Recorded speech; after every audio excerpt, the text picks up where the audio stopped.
Ladies and gentlemen, I welcome you on this beautiful Friday to another late night delight.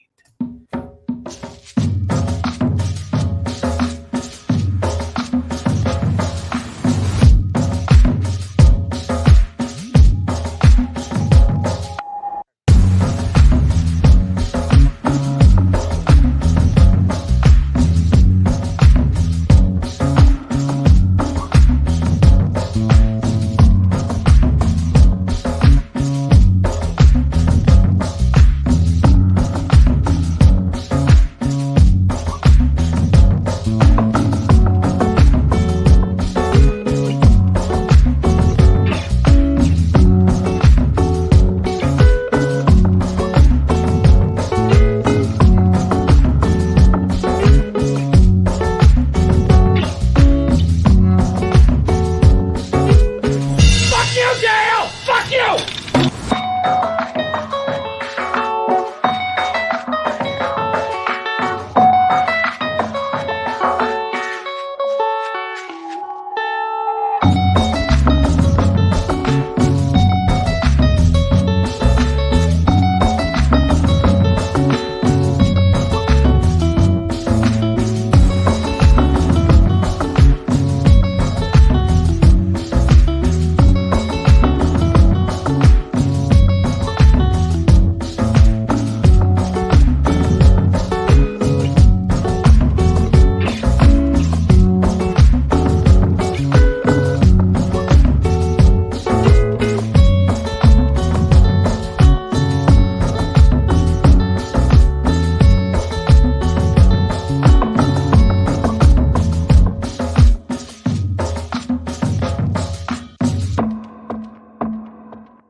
Ooh, wee.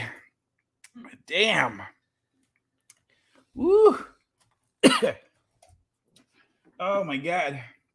That pre-show hit. It got me. It got me. And you know what? It needs a little bit more. It needs a little bit more. Let me see if I can. Even if I can get by with this one. This is only 6 seconds. Let's do it.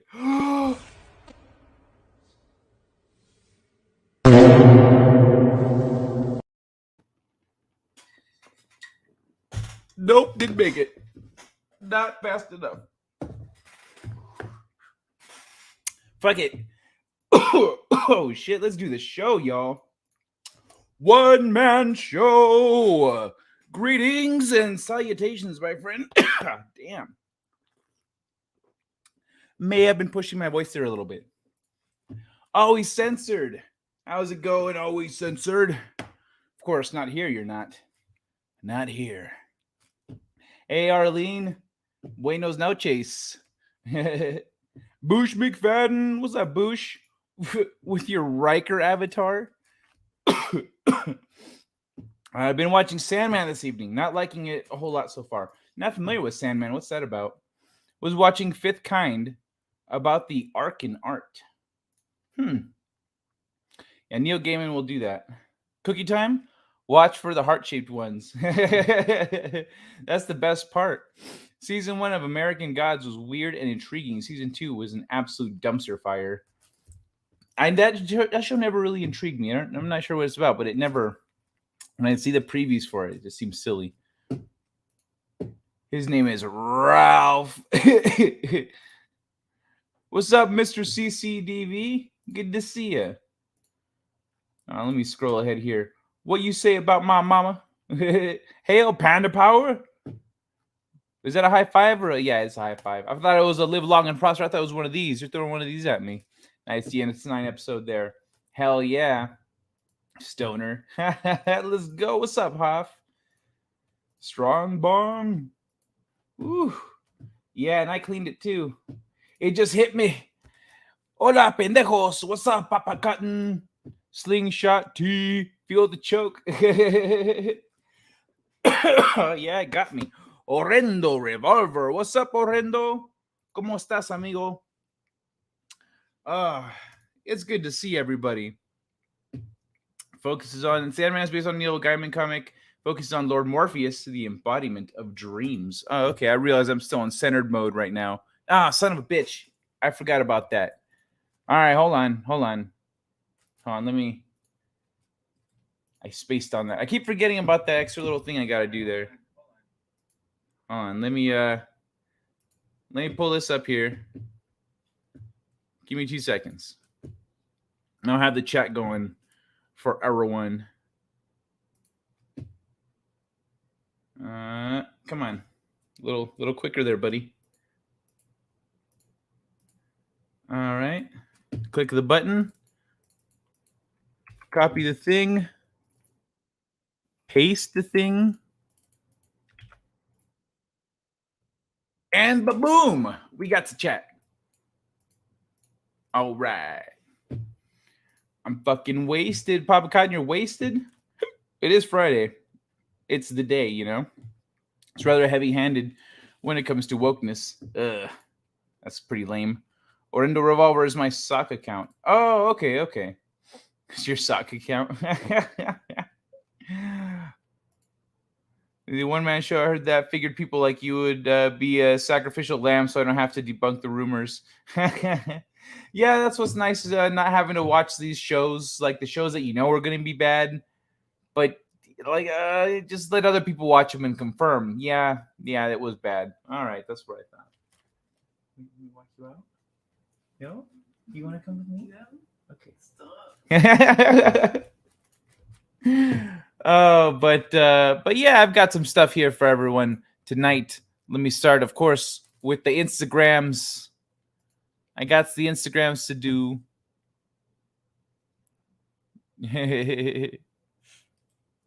All right.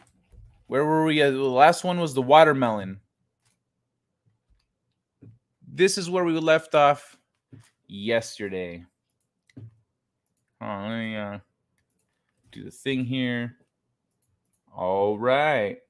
So, for anyone that missed it, the end of the Instagram time was this guy putting a slice of watermelon in this wok, and then skip ahead a little bit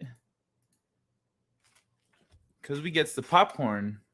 I'm gonna leave the sound as is.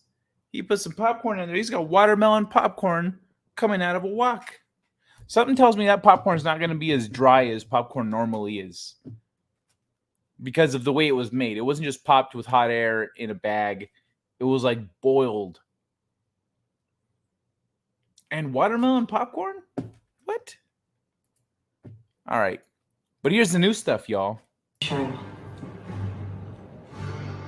Okay, that one hit right away. Yeah, that one has a little bit of a kick. Mm-hmm. So, what inspired you to become more involved with charity? Trump, I'm gonna need you to do me a favor.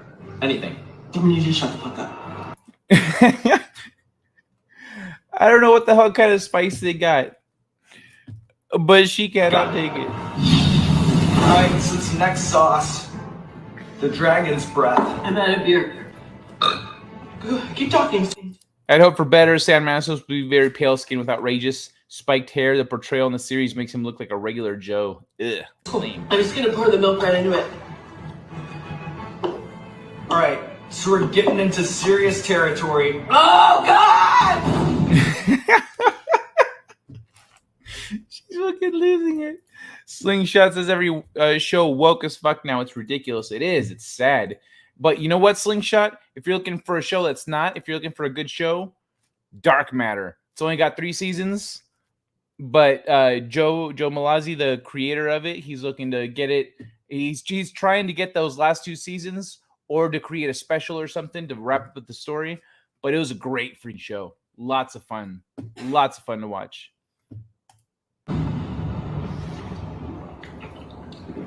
So it seems like your ex-husband has been supportive of your efforts. And fuck that motherfucker! So things are not great. Good one, Sean! Would you go to fucking school? That asshole hadn't cheated on me on being on your stupid ass show! Then my fucking face melted off eating these little tiny spicy pieces of shit with blowing my fucking shorts out on fucking national television! It's a YouTube channel. I don't give a fuck!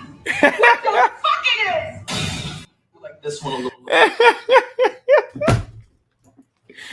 Oh, she's losing it.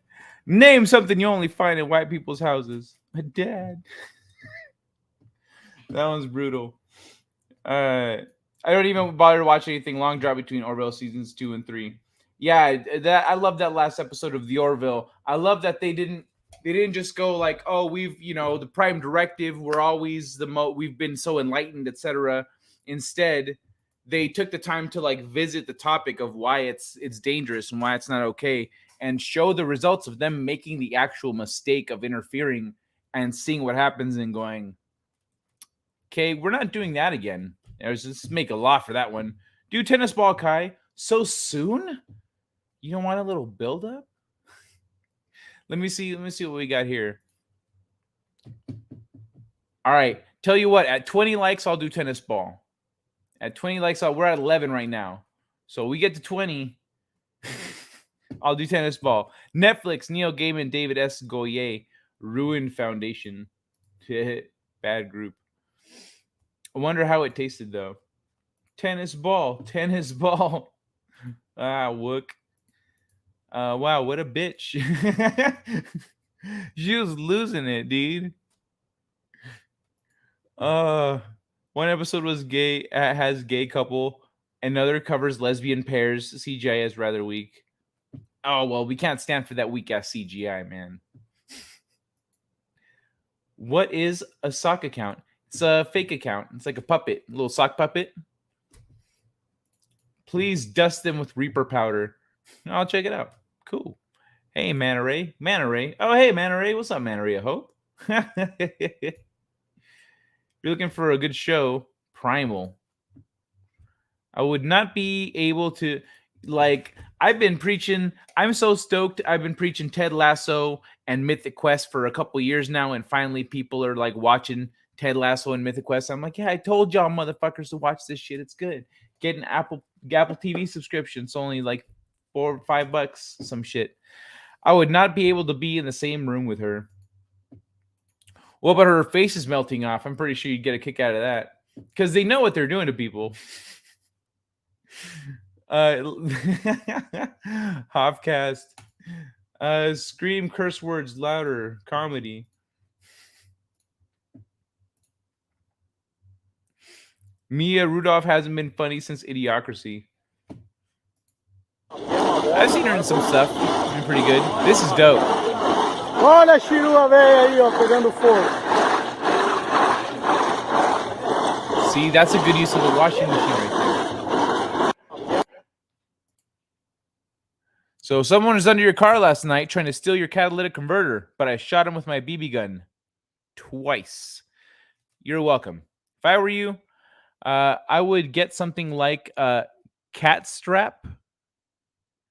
What's a cat strap? Oh, a catalytic. Okay, a cat strap or some deterrent so it doesn't get stolen in the future. I won't always be there to snipe the bad guys. Your friendly neighbor with the shittiest happy face I've ever seen. What the fuck is that?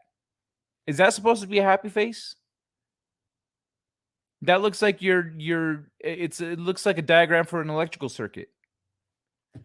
Oh, I'm in the wrong view. There, now you guys can read it yourselves. Go, yeah.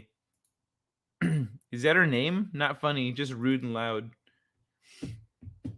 I think it's funny that she's having, like, the spice got her to have an actual meltdown. Like, if I was that guy, me personally, I'd be dying laughing. I'd be laughing my ass off. I don't care how, like, rude she is.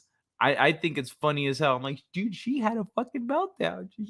It was that spicy for her. That's how I see it. Primal is excellent. Too bad it's on HBO. Amon. Apollo Patriot. What's up, Apollo? Jackie Chan sniffs his cat's feet. But why? Is it for medical purposes, or is he like a Tarantino but with cats? A Catantino. Oh, sounds like the German marching. I've seen that last night's episode of Red Mist, One Man Show. I only have occasional access to Primal. I haven't seen any of season 2 yet. He doesn't eat his cat's feet? Fucking Hopcast. Oh, man. All right. Life is not always pink and roses. I love this. This is great. She goes through all this. Look at this whole walk. Whoa! That sucks. She rehearsed this. She made him go through all the steps. And she finally does it. Poor thing. Whoa! One of the things you've been talking about on your show is your allegation that government officials I'll be right are back. aiding in pedophilia, child trafficking, and the grooming of children, right? You mean like what Jeffrey Epstein did with the Clintons?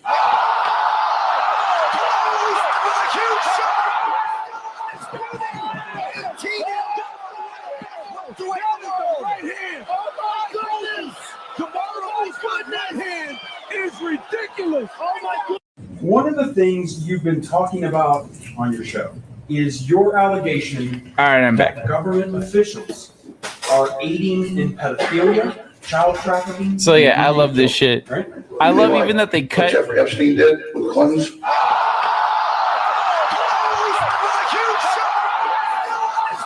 It's cut so well.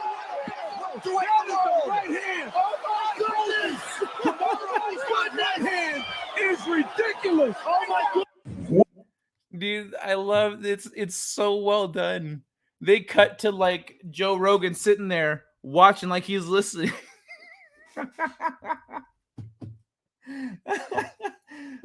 Jackie's a legend. Hell yeah, Jackie Chan is a bad motherfucker, dude. He is a bad motherfucker. Sorry, don't have to worry about poor dialogue in Primal. AJ is a boss. Yeah, dude. Alex Jones fucking. Oh, that was a shot to the nuts.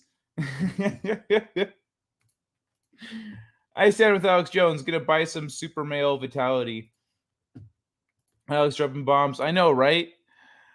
Hey, old man Kai. Hey, oh, that's right. I didn't realize I had the wrong damn avatar. Oh, son of a bitch. Technology, you can get in the way sometimes. You think it's convenient. You could just turn off your camera, but then you turn off your camera and all of a sudden you're old. Like me. It's miserable. All right, let me read a few chats like this. They fucked Alex. Dude, what happened? Was there a verdict today?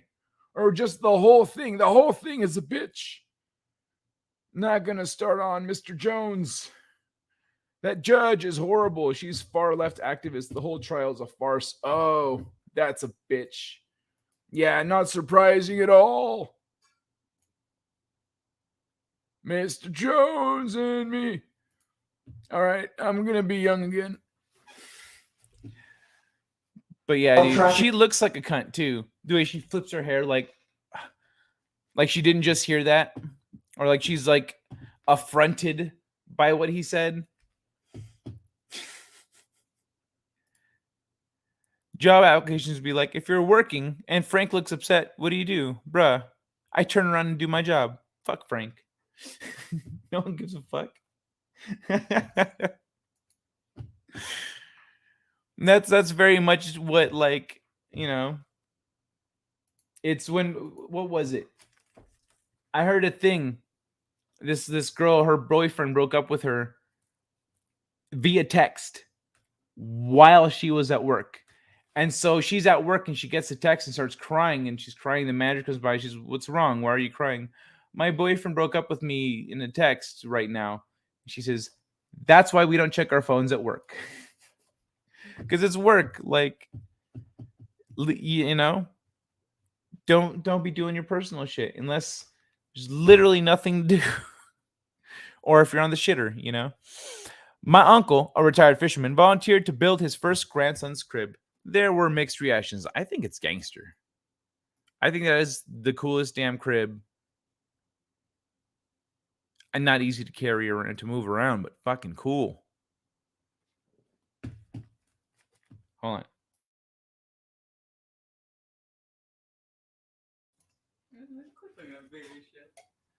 Look at. Isn't that fucking awesome?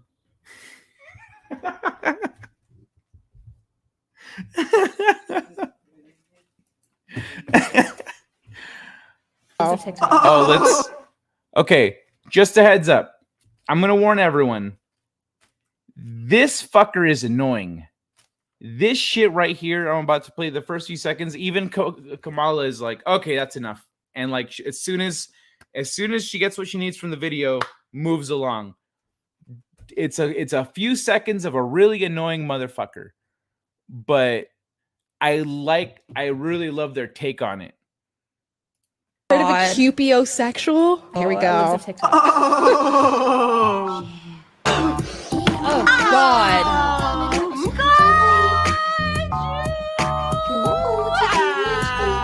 People who identify as cupiosexual fall under the I can't keep up. I have so many things to say about this. I can't. Do not feel sexual attraction towards others. Okay. But they do wish or want to be in a sexual relationship with someone. Okay, that's Oh enough. my god. How many sexual identities are See, I love that she's like, okay, we got the definition, and fucking instantly stops the video. there, and why are they all personalities? Young people who feel uncomfortable with themselves or have a little bit of anxiety and go to the internet and they find this community and they're like, this is your sexuality And I now. think they're really like rewarded for it. Get attention, and everyone fawns over them. It's really sad. It's Diversity so points. destructive. Like, why is this person so loud putting on this Yeah. cartoony character? You want attention and you want to be seen. And you probably want help. Heard of a cupios? And on your I'm just gonna let this one linger here for a second before we get to it. But I love that that breakdown. Like, why are there so many sexualities and why are they all personalities? Like, they're cartoon characters. Like, you're adopt like that guy, for example, with his, as if that whole thing is what defines his personality and his the way he connects with the world. But if there's so many different ways to connect with the world, to connect with people, and people are just narrowing their range of experience down to this single facet that they're being told defines them. Dude, she's a blue-haired land whale. She's been to rallies with dyed hair. Who are you talking about? The annoying one on the bottom of the screen? Oh, okay. Wait, where the fuck are we? 47 World Wars. Lady Justice is blind and woke. Probably not even a lady. Lady Justice has a penis. Bush gonna have that shit stuck in my head now. Someone really need to analyze that hair dye. I saw this. Jesus. Ugh. I have not worked at a job where we were allowed to check our phones. Yeah, right? It's like not really anywhere. He's mentally ill. Yep.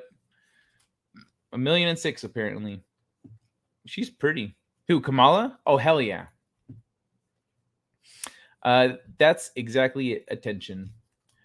The way he connects with the world drives people to drink. Drives people to drink and go play frisbee at the edge of a cliff. Okay. Judge Maya Garrow Gamble, judge in the Jones trial. Yeah, I know who you're talking about. The lady in the video.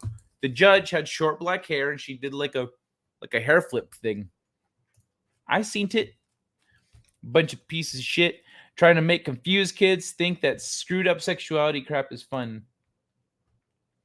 Lost people live through egotistical personalities to survive society. It's a mental disorder. Lost people live through. Oh, lots of people live through egotistical personalities to survive society.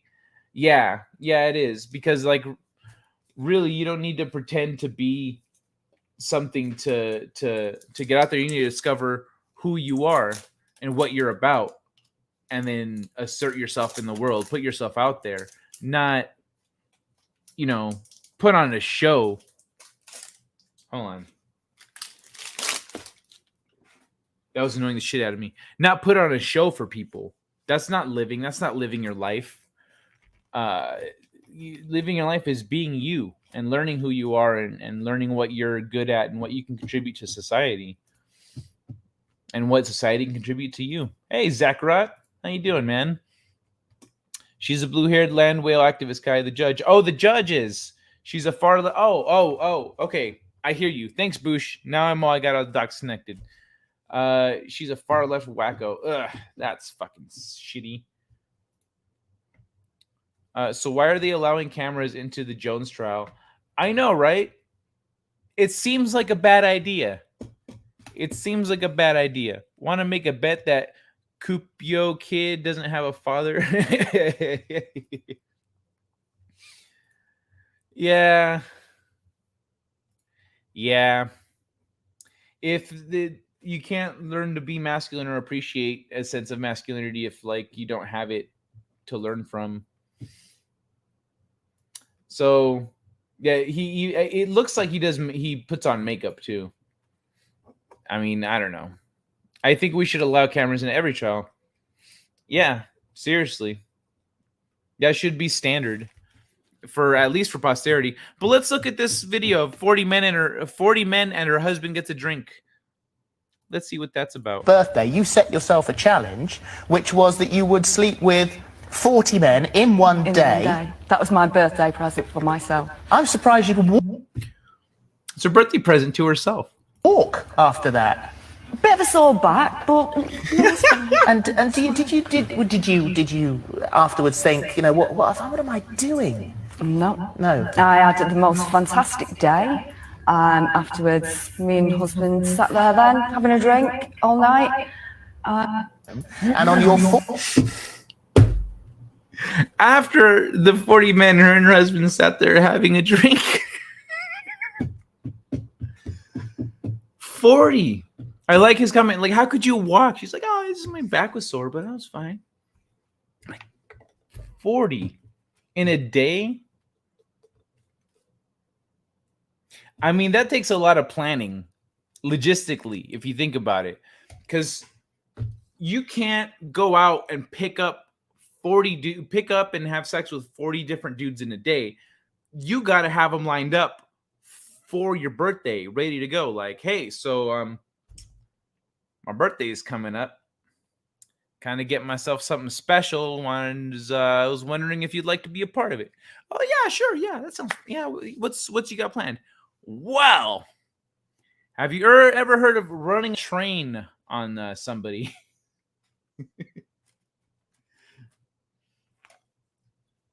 I want you to be one of the cars on that train.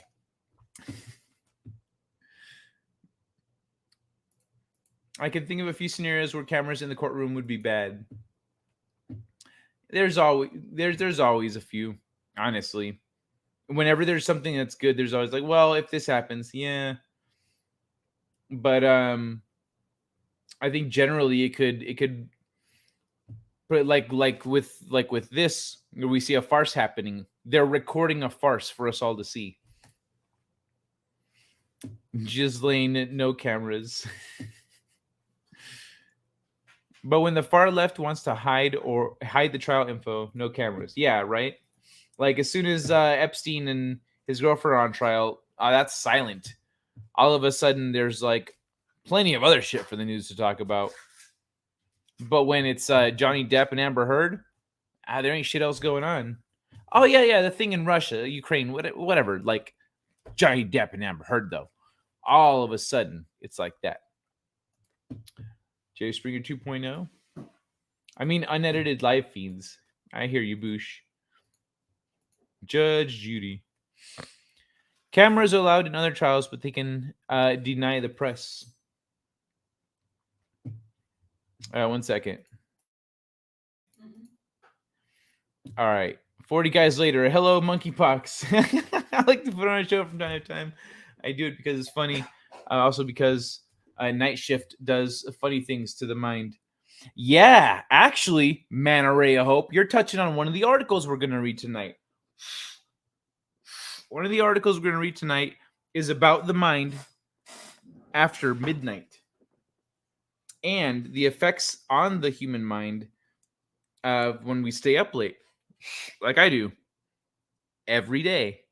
So let's go see what that's about. Actually, that comes later. We're still looking at the internet. I gotta step away for a hot second though. So, son of a bitch. So I'm gonna play a clip for y'all. And even though ain't no one hopping on the Ko-fi right now, I need the time, so I'm gonna play the Ko-fi. Man, I fucked that sentence up. I'm gonna play the Ko-fi clip real quick. No, that's not long enough. That's only 30 seconds. Let me check the video. You know what? 15 likes is good enough because I need a minute. So it's time for tennis ball, everybody. Tennis ball. You need to forget about your problems. Pick up some tennis balls.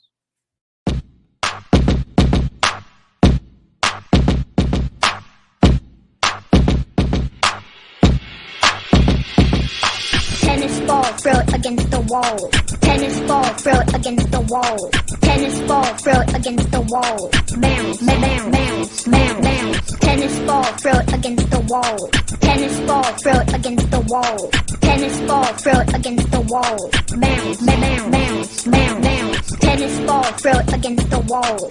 Tennis ball, throw it against the wall. Tennis ball, throw it against the wall. Helps me forget about my cancer.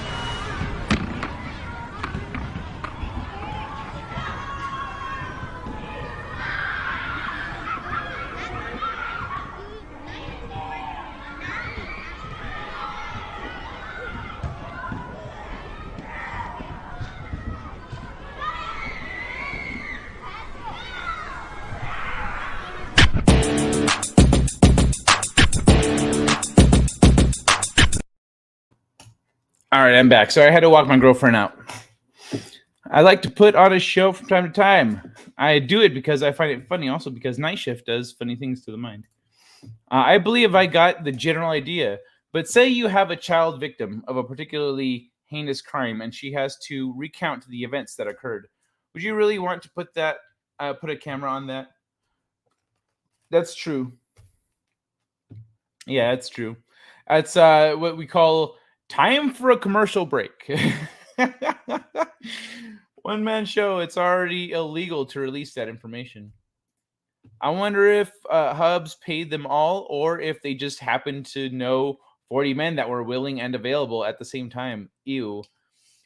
Yeah, well, yeah, that's what I was thinking. Like, she had to go looking and she had to get their contact. I bet you they took the time. She was like, next year for my birthday, I want to fuck 40 guys in a day. And he was like, see, love, that's going to take quite some logistical planning.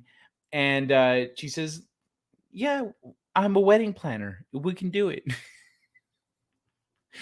And that definitely took some planning. So I think they actually went out and talked to guys and met them and kind of courted them a little bit and got to know that they were safe or whatever, the situation, etc.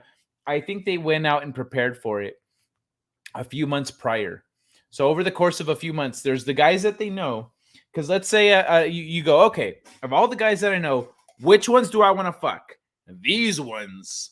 Okay, let's say you get a list of 10 out of that. You still got 30 more guys. That means you got to go out hunting for dudes.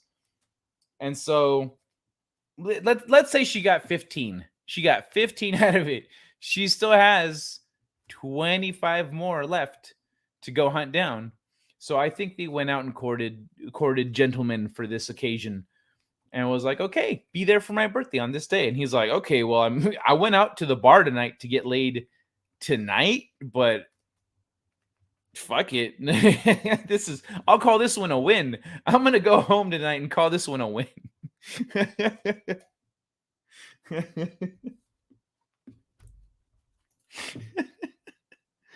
I don't think they had to pay anyone. I think she was like, really? Pay you? No, never mind. Don't worry about the payment. Okay. I don't think they had to pay anybody. Because even if you get a guy that's like, oh, I don't really want to be like number 38, you know what I mean? And she's like, okay, well, have a nice day then, because I need a number 38. I already have 1 through 37, so And if he doesn't want to be number 38, dipping it in, then he's, another guy will be. So there's no point in like trying to convince him, or what if we make it worth your while? What if I throw a Benjamin in there? No. You might have some, because they're probably hosting. That means they have snacks. They probably got like some Gatorades, some water bottles. You got to be a good host. Manners come first. Maybe they got him liquored up a little bit beforehand. Maybe the guys in the 30s are like, can I get some booze, man? I feel a little weird watching these guys all come out of your room one after another. Cases involving children are already illegal to protect the children. Someone did say every trial. Yeah, that's true. It was a very broad strokes comment. I mean to film them. The children? No, I know you mean the trial. If she was in London, it won't have been much of a problem. Pakistanis. Right now, right. But now you want me to violate federal law, and nope. Okay. So you're saying within the confines, so where Bush is coming from is he'd like to see that within the legal architecture that we already have in place. So it's not like it would be replacing the record every trial wouldn't just put it would just put all the other laws out of business. All the other laws are still there. But now the laws that get the cases that can be recorded get recorded. I work night for so long that now I can't sleep at night. Just build some loops, Kai. Just build some loops. Need to forget your problems? Just grab your balls. Arlene, they messed me up too, especially waking up at 3:45 a.m. to open and having a day off. Then I wake up at 3 p.m. to close. Ugh, that's lame. Oh no. Kid just broke one of wife pots with ball. Lots of screaming. Oh. Wife pots. Your kid just broke one of your wife's pots with a ball? What kind of a pot? What? Like a cooking pot? What kind of a ball? A bowling ball? What the fuck is your kid playing with? Walmart is scum. That's one of the things that makes that commercial that video so great, is that like Walmart is scum. And if any company is gonna be like, hey, yeah, child cancer sucks, but you know what doesn't suck? Our low prices. It's gonna be Walmart. It's gonna be Walmart. If any company is gonna do it, if anyone we would expect them to do it, it'd be fucking Walmart. Maybe she paid all the giggles. Oh, let me do the thing here. All the gigolos in London. I think that'd get really expensive. 40 is a tall order. Gigolo could be a swingers club.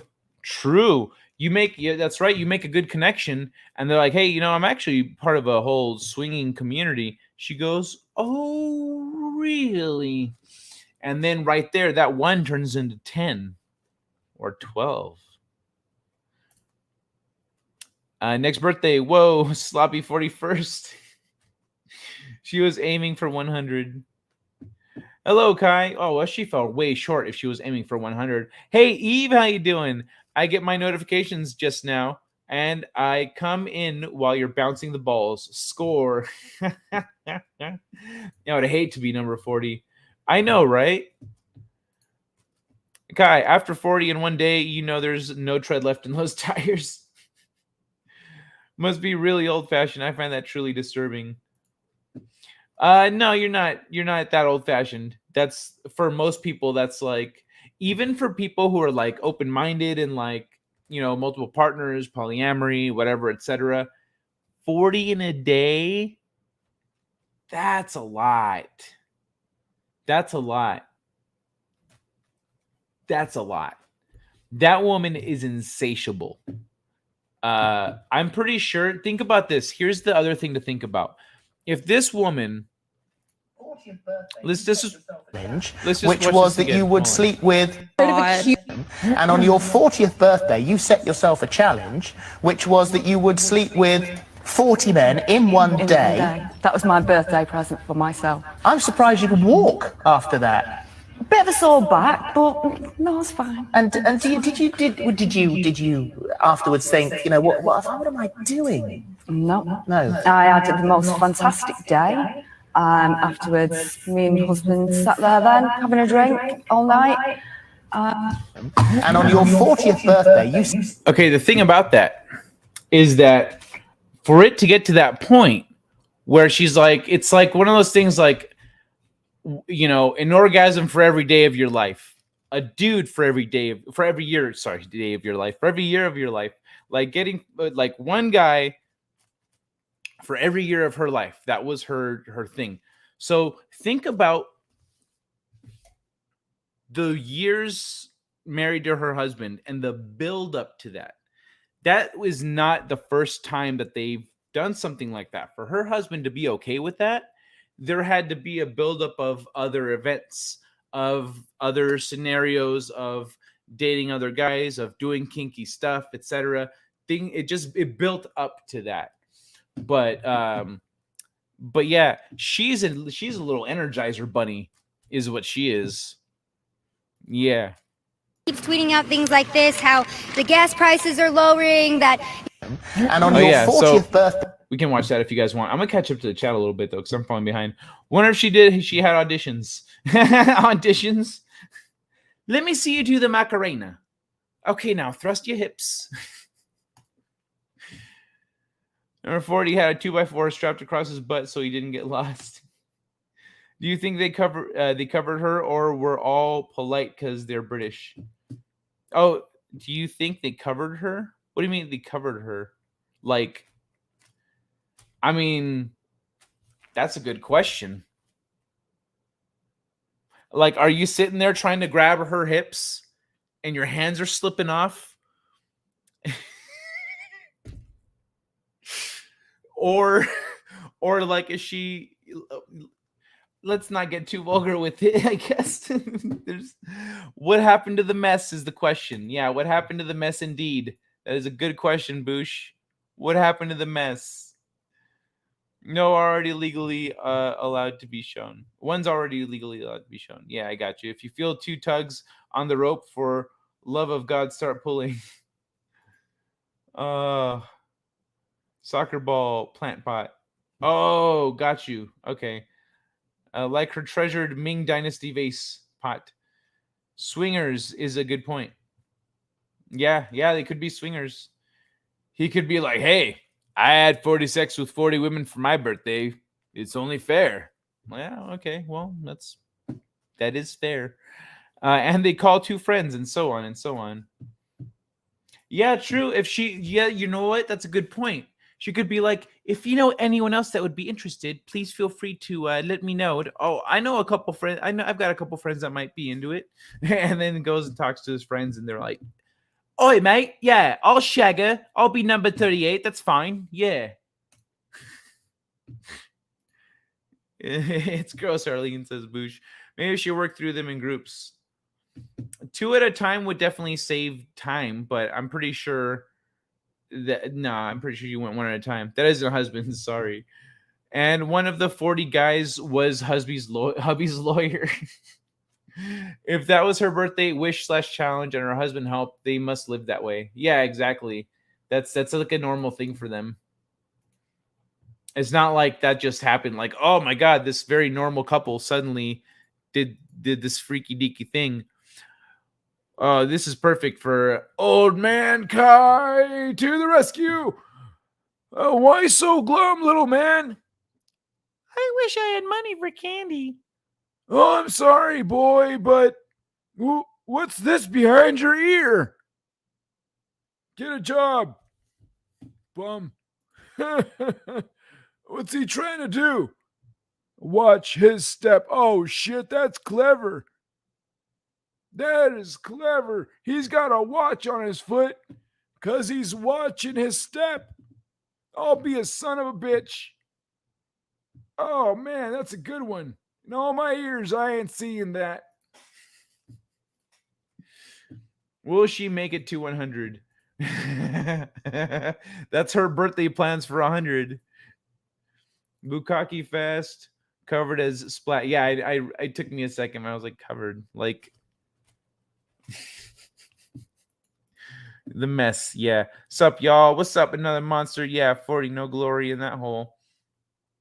Erica Gardens. How's it going, Erica? That is an appropriate reaction. New here. Howdy. Well, good to see you. Welcome. The first hour or so, I usually go through Instagram and internet stuff, and then I start reading articles and hanging out and whatnot. Great timing. Maybe there is a num picker. Where there's a number picker at the door, like at the DMV. True, maybe, yeah. It's like anytime between 4 and between, let's say if she's starting at 9 a.m. Anytime between 9 a.m. and 6 p.m. What? No, because then they're gonna stack up. You know how people wait till they go, oh my god, I got a good, it's like it's gonna be 6 p.m. I gotta go bang that girl for her birthday. So then you have a line out the door. No, you need to get them in a timely fashion. I'm pretty sure they had time slots. You have to be here between this time and this time. But yeah, number picker. That'd be funny. 38, your turn. Yes, here's Super Pucks now. That's another thing that I would require. I'd be like, all right, so every one of you guys better bring an STD test from within the last week. On the day of, bring a test. And so yeah, because that would be a thing to watch out for. Did they pick the numbers out of a hat? I'm pretty sure it was first come first serve. No pun intended. Oh, Haze Kai, I don't get it. Oh, that's fine. She's a horrible person anyway. She straight up, we were talking and I said, all right, like whatever, just leave me alone. I told her to leave me alone. And then she blocks me. And that night, she comes onto my show and says in the chat, she says something in the chat. And I was like, okay, first of all, she asked me not to contact her. And I asked her not to contact me. We're both like, you know what? I'm done talking to you. She's a fucking cunt. And so she comes here anyway and says something. So I silenced her. What's it called? Hide on this channel. I hid her on this channel because fuck off. I don't want to hear from her anymore. Then she goes and posts on Instagram that I'm harassing her. Lion ass bitch. Don't believe anything she says. She's a fucking liar. I actually forgot to share that today. I was going to share that on Twitter. The screenshot of me telling her to leave me alone. And then her claiming that I'm harassing her. Fuck it, dude. Who gives a shit about her? Cut her off. She is cancer. She is playing victim and lying for the attention. So yeah. Ignore her ass. Get that cancer the fuck out of here. 2, she's got a mouth, don't she? Imagine the water bill after doing the laundry so often. Yo, they were not changing the sheets that day. They were not changing the sheets. No, that was not happening. I do not share. That makes me swing from ill to anger. I do not share. Okay. Now that's a totally normal reaction. I mean, a lot of people don't like to share. Maybe they played rock, paper, scissors and warmed their wrists up. Hey, again. Scroll down a little bit. I'm at a roller derby grand final. Oh, nice. Good luck to whoever you're cheering for, Aiken. How you doing, man? Roller derby still around? Hell yeah. Roller derby was around before that stupid movie with what's her name? Gives dual meaning to super spreader. It's like a little turducken. She's the one getting it. Oh, sweet. I caught up to the chat. Lee says there's in Australia, but it's fairly grassroots. I mean, Catherine says, hello on phone. Looks like I'm the only person she knows who takes calls at 3 a.m. Yeah, there's not a lot of people like us, one-man show. Most people are asleep at 3 a.m. Also, hello, Catherine. Why doesn't she tune into the show? She should hang out. Minos used to watch with Granddad after the wrestling. All right, they probably put down a trap. A tarp. A tarp? Then what's a tarp going to do? It doesn't change anything. You're still on the same tarp that the last 20 dudes were on. It's not hygienic. Queensland. Elliot Page hasn't done any movies. Yeah, I know. Hasn't done anything for a while. Transitioned, still didn't get, and then lost the little work that she had. I like my women how I like my weather. Moist and unstable. What a forecast. The world right now, 98 degrees Fahrenheit. And this is actually how it is in Las Vegas. Everything under 110 is mild. It's fucking hot out here very consistently. At 8 p.m., at 8 a.m., it's like 100 degrees. It's fucking nuts. And what's weird is it's dry. It's like drier. So you don't get that humid feeling. It's dry heat. But yeah, it's hot as fuck. I like this one, so I wanted to share it. True happiness is to enjoy the present without anxious dependence upon the future. Yeah. Fuck, the future's going to happen. Plan for it and stuff. Don't wind your wheels about it. Don't sit there and stress about it. Don't, we suffer more in our imagination often than we do in reality. This is another good one I wanted to share. This girl here, Vanessa Lau, she does a lot of this like online coaching, social media, help get your social media growth up, entrepreneur stuff. And so I like this one. Good habits are important, but it's often our bad habits that prevent us from reaching our full potential. Think of it this way. You're only as good as your worst habits. That's a really easy way to filter out bad behavior or unproductive behavior, because you can actually sit there and it makes it really easy to analyze where you can improve, because you're looking at your habits. You go, I do this all the time. I pull up my phone and I check this all the time. I do, I go over here all the time. I'm always wasting time doing this. That helps you identify little ways that you can improve yourself in a big way. Small changes lead to big outcomes. So that's why I really liked this one, because it puts your focus where it needs to be so that you can actually take actionable steps to improve. So I really liked that one. This one. It was 92 at 8 p.m. here last night. Yeah, it's not 100, bro. Tarp projects, the bed sheets. You just throw it away after. Well, there's not a lot of us. I don't know. She certainly has the equipment for it. Me and my 3 buds got kicked out at the gate entrance of a roller derby. I'll share later. Nice. That sounds like a lot of fun. So Elliot is dating a dude.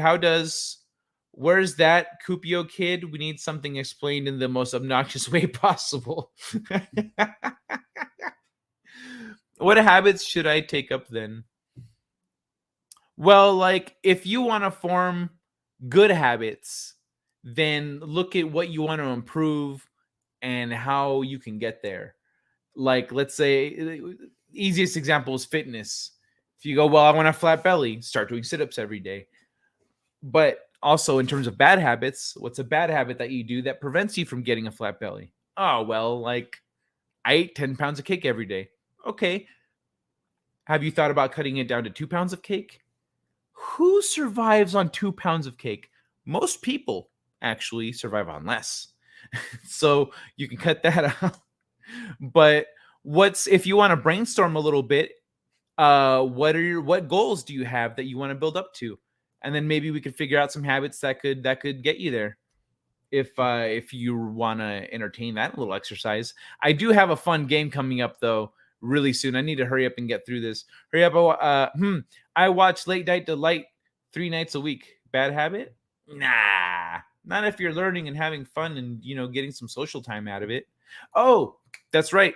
I have your email, one man show with the description that I asked for. I have some stuff. I had a test for a job to do. And so that's done. And now I have something else to finish in the next few days. And then it's your thing. Also, the short story, Mighty Muse, is done. The painting is done. I haven't posted on the website yet, but I will post it this weekend, either tonight or tomorrow. I'm posting it. I didn't get to finish doing that today, but it'll be up really soon. I can't wait to share it with you guys. But yeah, that's coming up this weekend. So, but it's humid and gross. Learn to cook. I can cook. Wait, what's this attached to about the cooking, about the food? Oh, learn to cook with the fitness. Got it. You're right. That is a good one. Peace on Earth. How do I make that happen?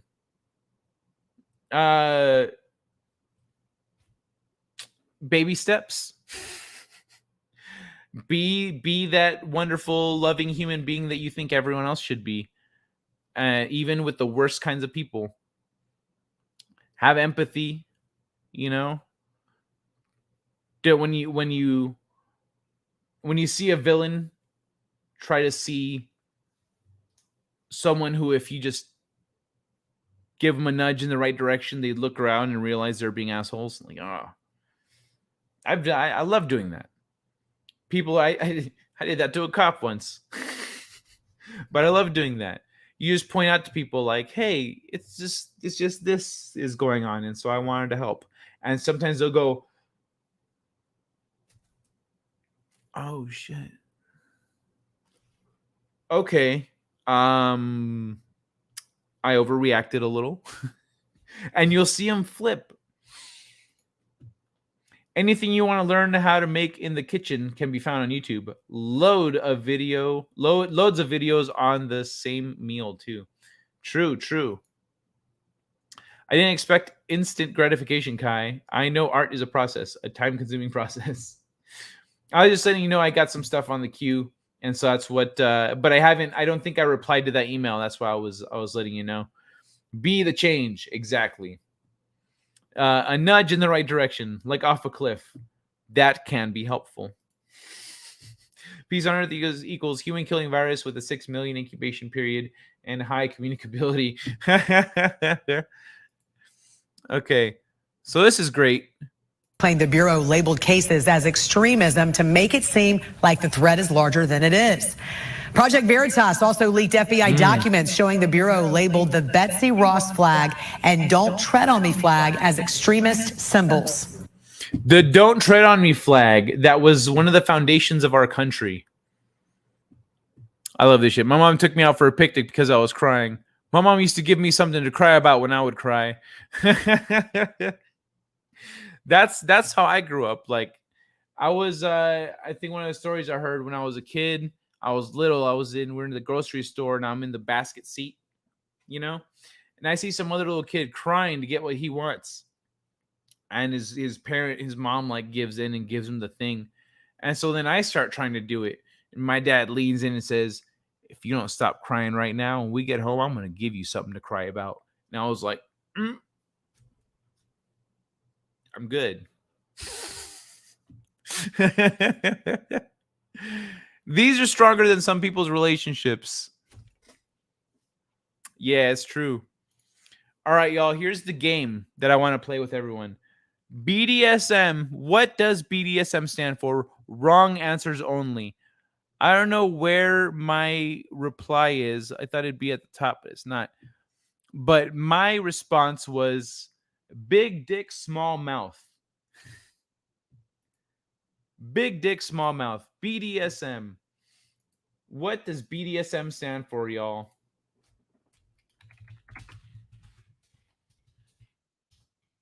SM stand for. Whoops. Wrong answers only.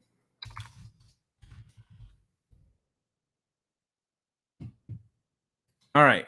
What does BDSM stand for? Wrong answers only.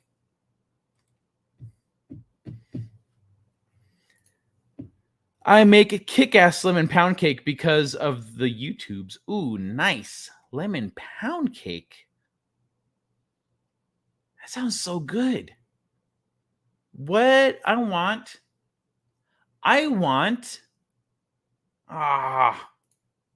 Man, you make me want to go get a cookie or some ice cream or something. What? No. What was the no for? Unless you mean this. What does BDSM stand for? I make a kick-ass lemon pound cake. Oh, yeah. Oh, damn. Bustin' dat skeetman. Bustin' dat skeetman. Been drinking since Monday. Nice. Ha, nice. Perfect for a Friday show. Big dude, small mind. Ooh. Ooh, nice. That really says a lot about where you're at mentally. I like it. Big dude, small mind.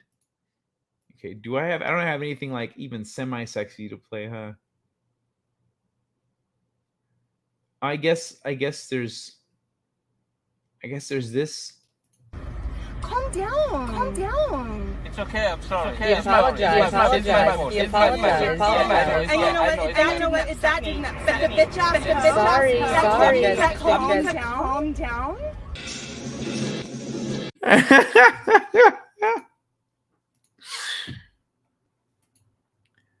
I made mini meatballs over penne with zucchini for dinner tonight. Best meatballs ever. Ooh, good shit. I've been like gradually accumulating the kitchen supplies that I need to cook things. Because I didn't have any of the big like basics. I had certain things here and there, but like random shit. King Dolphin TV is a great friend, and he has great interviews with all types of creators. Oh yeah, I have his book listed on my website under indies.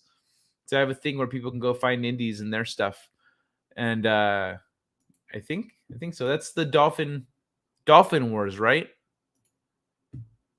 Does Dolphin Wars comic, or is this a different channel? Biden don't seem mature. That reminds me of bad guy in Roger Rabbit movies. Yeah, that's what it was at the end. Hold on. King Dolphin TV.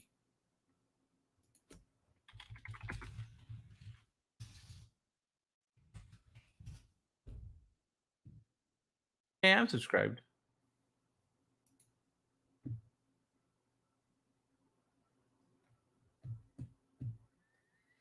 Oh, cool. He's got Orville Nation. Oh, I forgot Courtney's live. Oh, he's at 200. Nice. Congratulations, King Dolphin TV, on 200 subscribers, man. That's freaking great.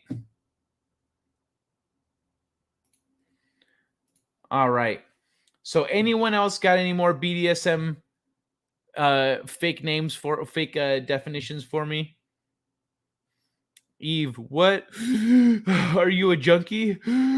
He's a junkie. Jill, oh yeah. Hey, anti-derivative Jill. Good to see you, by the way. Nice, thank you. He's my friend. Oh yeah. I've known him for a while now. That reminds. Oh yeah, sorry. Where are we? Hiya. Catherine says, "Bastard douche slapped me."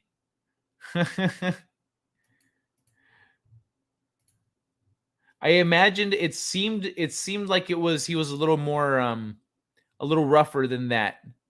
Based on what you were saying, I got the impression he was a little rougher than that. Good to see you too. But yeah. No, we know what happened, Catherine. We know what happened. We know the whole thing. Wait, what the fuck? She showed up. She knows we know. She was here. All right, y'all. Let's get into some video game stuff. I'm gonna take this down.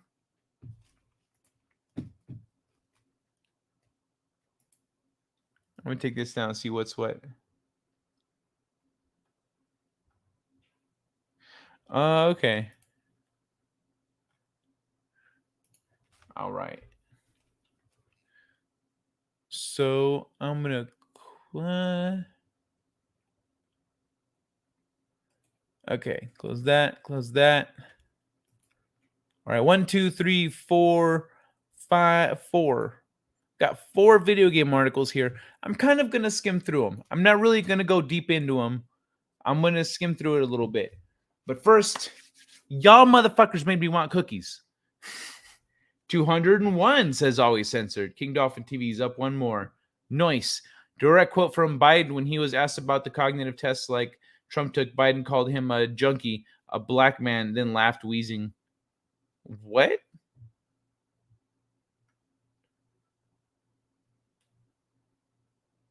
What?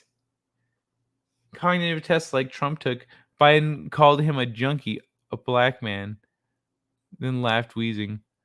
He called a black man a junkie. He's like, you black junkie, and then laughed wheezing. Jesus, dude, what is wrong with him? See, like people were all talking about how Trump is racist. Meanwhile, people have got video after video of Biden being racist. Biden, people calling people super predators and just being disparaging and racist. And they're like, yeah, Biden's the pick. That guy's not racist. What? That was one of the key talking points that got him taken down during the last primaries that he was in, was people were like, what's this super predators business? And he was like, what? I said it. Oh man, fucking Biden. Better decisions, safe mode. Oh yeah. What do you mean better decisions, safe mode? Oh, an actual Brandon thing. Makes sense now. Yeah, right? Makes sense. It does actually make a lot more sense when you, oh, it was Biden talking. Any friends of people on this channel are worth subbing.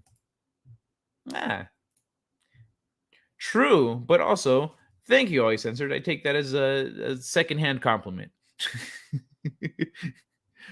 Or as a compliment?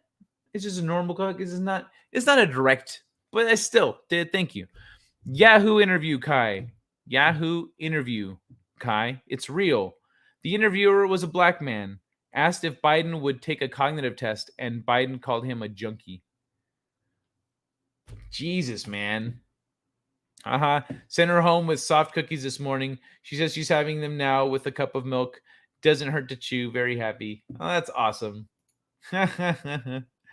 Bite, don't suck more. Saying people can't use the internet. You ask what's wrong with him, and I ask, which Biden? Big Dan's Supermarket. BDSM Kai, better decision, safe mode. Oh, that's right. Better decision, safe mode. Nice, good one. Okay, got you. BDSM late. Have y'all heard Kid Rock's song named We the People? I have not. I haven't heard anything from Kid Rock in a good minute. But I'll put a little star next to you. All right. I'm going to play something. Mostly because I want a cookie. You know what? I'm just going to smoke this bowl. We're transitioning. It's been an hour. It's time for video game talk. Get rid of the banner. Video game talk. We're switching gears. Switching gears. What are we going to play to switch gears? How about a little Zorro? You recognize that famous sign, huh? Oh, yes, senor. It is a number 2. That is not a 2. That is a Z. Oh, if you say so, senor. But in the school, that is how they teach my granddaughter to draw too. Well, I say it is a Z for El Zorro. Zorro! Oh, Zorro! Oh, Zorro! That is a little more like it. That is a bit more like it. All right, y'all. Let's talk video games. Ooh. The first two stories are about my good friends at Turtle Rock. It is a good tune. I've heard actually a couple times now. I have to check it out. Beefy drunks should mate. We should play Mario Golf. Zorro the Gay Blade, great movie, right? It's fucking fantastic, man. Have you heard this song, Yodeling in the Valley? No, I haven't. George Hamilton. All right, let's check this one out. Back for Blood gets its next expansion, Children of the Worm, at the end of August. So anyone that's played Back for Blood, it's from Turtle Rock Studios at the Gaming Lounge. When we were doing that, we invited a friend of mine from Turtle Rock on to talk about the game a little bit. He was the weapons designer, so he modeled all the weapons. If you see a weapon in the environment, if you're holding a gun, etc., that's my boy. So they're getting a new expansion, Children of the Worm, at the end of August. So Back for Blood is getting next expansion at the end of this month. Children of the Worm, the second DLC expansion for Back for Blood goes live in August. And that's perfect timing. Live on August 30th, 2022. August 30th, that's perfect because then we got September and October. Those are prime monster months. Actually, you know what? I need to make an event. I need to do like a weekly event and just invite as many people as possible because there's a game I want to play for this season. There's a game I want to play, and you know what? I'm going to put it out there for you guys too. If you guys want to join, I'll tell you guys when I'm ready. I'll tell you guys the game and when we're playing. And if you want to join if you want to join the game, what I'll do is once I'm streaming, I'll figure out how to do the whole, you can have a bunch of people in the game. So it's $20 game, and you can all join me and we can all play together. So, but we'll come back around to that. We'll come back around to that for at the end of the month. Excuse me. But if you guys want to join me and play some games, then we can do that together. That'd be great. Children of the Worm just sounds wrong. It does. I have a new story campaign adding an Act 5 to the action. New enemies threaten to cause a bunch of problems for the cleaner's crew. Survivors will pack up, etc., etc. The ongoing apocalypse. Pretty much what matters is second DLC coming August 30th. So expect to see people playing the shit out of this on streams, on Twitch, on YouTube, on all the things. Because it's monster season coming up. Monster season's here, y'all. Ghosts and monsters and shit. It's time, baby. The second Turtle Rock thing is an underrated sci-fi shooters back from the dead. Improvise, adapt, evolve. So I don't actually recall this game. The 4v1 monster hunting madness of Evolve has been given a new lease of life since 2K brought peer-to-peer servers and matchmaking back. Evolve is the follow-up to Turtle Rock Studios' Left 4 Dead.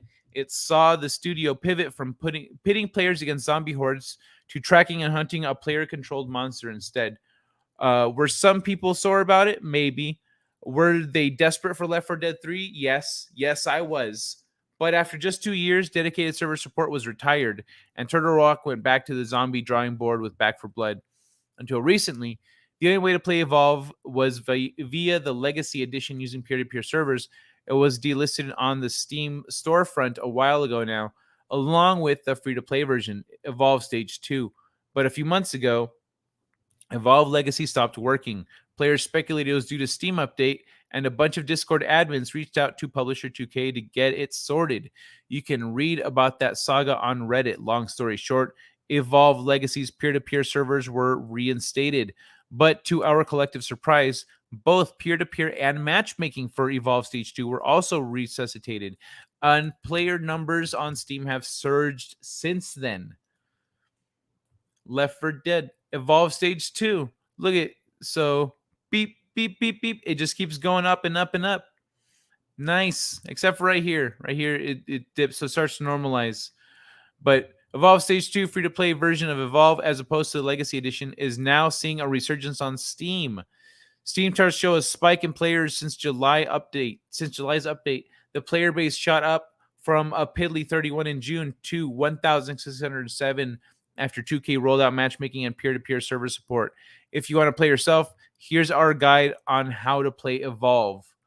Over the weekend, Evolve amassed almost as many active players as Back for Blood. Wow, that's nuts. As spotted by Tech Radar Gaming Guide's director.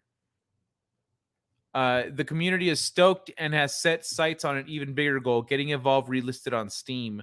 The Redditor who shared the goings-on from the Discord server seems hopeful, given the publisher's shock decision to partially revive the game. So from a company that did everything in their power to bury this game and pretend it never existed, that is a huge change in attitude towards the game. And I think it's safe to say that their decision was directly influenced by the realization that there are still thousands of people madly in love with this game and still playing it regularly. My point is, I think we should carry the momentum in hopes that they'll one day relist the game on Steam.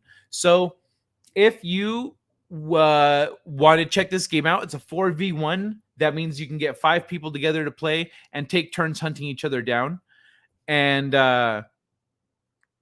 which that shit's fun. I love that shit. So I'm going to see if maybe my guild wants to play this next week. I'm not sure if it's, I'm going to look at I'm going to read the guides and stuff. I'm going to look into it, see what it takes to play. But if they get enough momentum on this game playing, then it might get relisted on Steam. So, dude, that's sick. Congratulations to this game and its community, because that's fucking awesome. Look at it, it's like people are into it. So I like that they tried to pivot. It's unfortunate that it didn't work out, but Back for Blood is dope, and it looks like this was dope too. Let me see. Twister, Children of the Giant Radioactive Lizard sounds much better. That game came and went. That's a Monster Hunter one, right? Yeah, but the monster is controlled by a person also. People are still, so the monster player, the person playing the monster is hunting the other 4 players, while the 4 players hunt the person playing the monster. People are still pumping out GTA 5 and Minecraft videos. It's crazy. Live stream it. If here's the thing, if I'm playing with my friends, like if I'm playing with my guild, I can't live stream it. I tried doing that one time and it was really clunky, and we didn't have fun. So I would be playing it just with them. But if it's dope, then I'll talk to Ords and maybe some of the other guys around here. Maybe we can get a 5-man group together to play it and stream it. I'd be down. I'm going to see what it takes to get it up and running, though. Hunting, no Twister. Back for Blood was trash. What? You didn't like it? Back for Blood was dope. I really like the way they evolved the gameplay from the Left 4 Dead games with the roguelike elements. That was solid. I remember Evolve. I remember. The monster has to eat things to level up. Oh, okay. I don't know how I never played it. So do you have to build yourself up to be a monster, or are you already like a monster that then just gets better? There wasn't enough to it. Well, I feel like there was more to it than the Left 4 Dead games. And then they're doing DLC content. So, what do you mean there wasn't enough to it? There was, I mean, I played the Left 4 Dead games. I played them over and over. My friends and I were playing that for a minute. And there was definitely more to Back 4 Blood than those. Like, it has way more replay value. Even though it's the same exact concept. The monster gets more damage and HP and skills. Okay. So the next one is not Turtle Rock, but this guy, I wonder what company it is. After admitting their MMO sucks, developer reworks the entire game. Survival MMO Lost Oasis replaces its mobile forts with static bases and is now focused on PvE rather than PvP. What the fuck is this? This looks like something out of that Wild Wild West movie with Will Smith. The hunters really need to work together. Oh, okay. Oh, and it should be really fun then to play with my guild. If you visit the Steam page for early access survival MMO Lost Oasis, you'll find an article bluntly titled "Last Oasis Sucks." It's not a post on the discussion page written by a disgruntled player, and it's not an opinion piece from a gaming media outlet pulled in by Steam's news aggregator. It was written by Last Oasis's developer. You may recall Last Oasis, a nomadic survival MMO where players construct and travel in land-crawling fortresses called walkers. It entered early access back in March of 2020, promptly experienced some major server problems, and 3 days later went offline and offered refunds. That sucks. Last Oasis eventually resurfaced, and lots of changes have been made over the years, but concurrent players counts have wavered between a few thousand and a few hundred since, and its Steam reviews have remained firmly mixed. But players weren't the only ones struggling to enjoy the MMO. Its developer was too. When I say it sucks, I mean I'm not having fun for long when playing it. Not as long as other survival games I enjoy. We could argue back and forth why Last Oasis is objectively not fun and what needs to be changed to make it a great experience. We did actually for 4 seasons, to be precise. And while each season got rid of tons of problems, there was always that one fundamental issue remaining. I, personally, am not having fun when playing Lost Oasis for long. It's a pretty refreshing, honest statement for a developer to make. Plenty of developers admit when their game has problems, promise to address negative player feedback, and outline plans to change and improve features, but rarely do you hear developers speak frankly about their own experiences while playing their own game, especially while their experiences are negative. Chads goes on to say the developers at Donkey Team decided to think less about what needed to be fixed and more about what needed to be completely rethought. If I were to make LO from scratch, what would I do? This reframing of the problem led to the major overhaul of Last Oasis, which was re-released today. And I didn't check when this article was written. And it sounds like a lot has changed.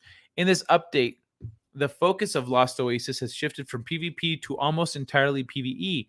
Prior to this update, according to Chads, with the lowercase c, the difficulty in Last Oasis used to be non-existent until you encountered another player who could destroy everything you owned in under 3 minutes.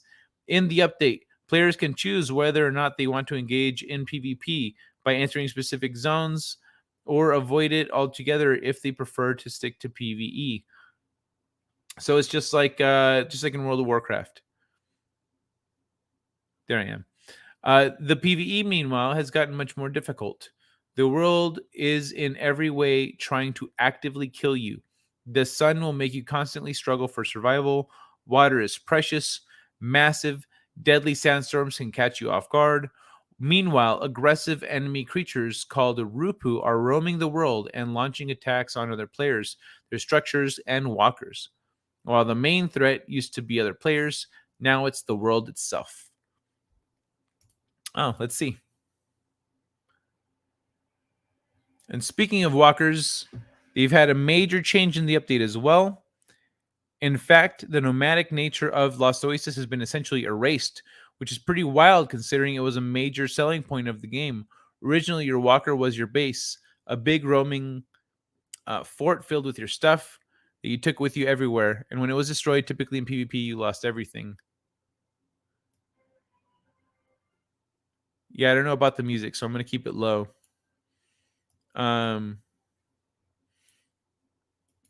But yeah, new epic boss fight encounters. Yeah, what they were describing before, it sounds very rudimentary and not very well thought out. Like, especially in the sense of balance. Now, like most other survival games, players will build static bases and use walkers for excursions, exploration, and combat. PvP raids aren't enabled, so players currently don't need to worry about other players destroying their bases. Okay, and taking their stuff. While walkers aren't as durable as they used to be, it's easier to build a new walker if one is destroyed, especially since most of your belongings are safely stored back at your base. Realistically, he admits this changed focus won't sit well with everyone, especially for those who preferred the PvP focus and enjoy the idea of putting everything on the line in every combat encounter. There's fun difficulty, there's challenging difficulty, and there's ridiculous rage quit difficulty. So that's pretty cool. It seems like a more complete. It looks fun. It looks pretty fun. This doesn't look fun. The video we watched looked fun. So, published 3 days ago. So 3 days ago, this went live. Lost Oasis went live. I guess, but they said they offered refunds before, so maybe they're charging for it. So it might not be free to play. But it looks interesting. It looks pretty cool. I mean, I don't know. Maybe. Let's go back to the thing.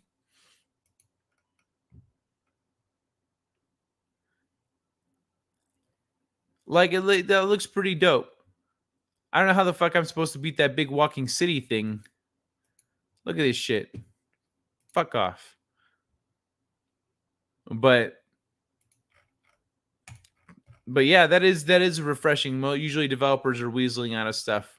But he's like, nah, I just wasn't having fun. It's not fun. So they changed it up. Let me see. Where am I? There wasn't enough to it. Yeah, there wasn't enough to it. Oh, wait. That's right. That's what that's Back for Blood you're talking about. Hunters need to work together. Eve refunds cool. Refunds oof. Yeah, right.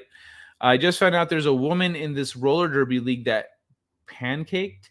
Her parachute didn't open. She survived, and after heaps of rehab is skating. That's fucking crazy. Her parachute didn't open and her backup didn't open? What? She was skydiving? Are you kidding me? What the fuck? How did she survive? That's nuts, man. Kai's book plug. Thank you, One Man Show. Oh, that reminds me. Hold on. I'm going to scroll up. I got to look for something here real quick. Got to look for something. Looking for something here. It won't take me long. I don't think. Maybe I should play a clip.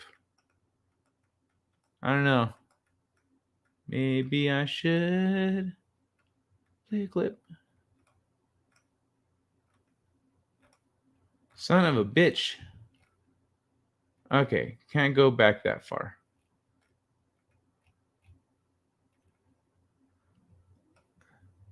Oh, no, never mind. Found what I'm looking for here.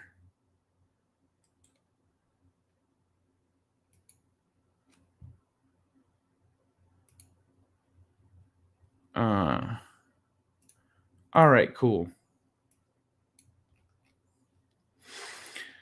Sorry about that. Thank you, One Man Show. I appreciate that. Crazy. Did you say Donkey Team? That's what we should call those 40 men. Donkey Team. Oh my god, dude. More like Spunky Team, innit? PvP and MMOs gets old for everyone except psychos. Yeah, that's true. Boring donkey sex men. And the player loses everything? Well, there goes your player base. I know, right? Gotta go get some rest before the morning stream. Have fun. All right, Arlene. Have a good night. Sleep tight. Thanks for hanging out. Happens 3 or 4 times a player isn't going to return. Yep. Especially if you can grief like that. If you can, like, absolutely squash your opponent. If you're just way bigger and you can just trample somebody, that's fucking lame, dude. That is lame. Meanwhile, One Man Show is trying to outsell Stephen King.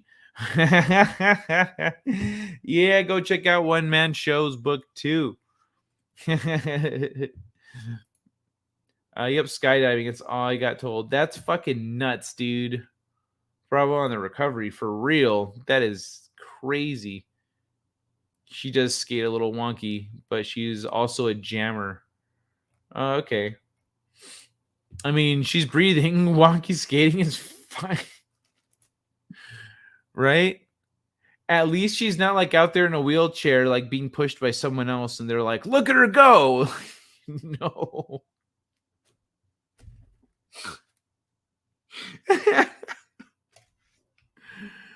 Oh, yeah, yeah.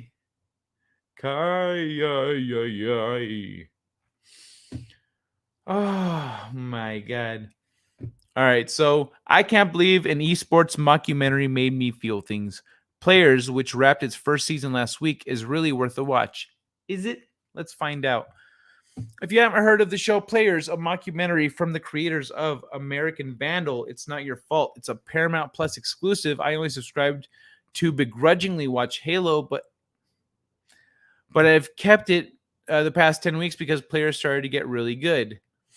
Players is something that truly hasn't existed before, a show about a fictional esports team that uses a real league and game.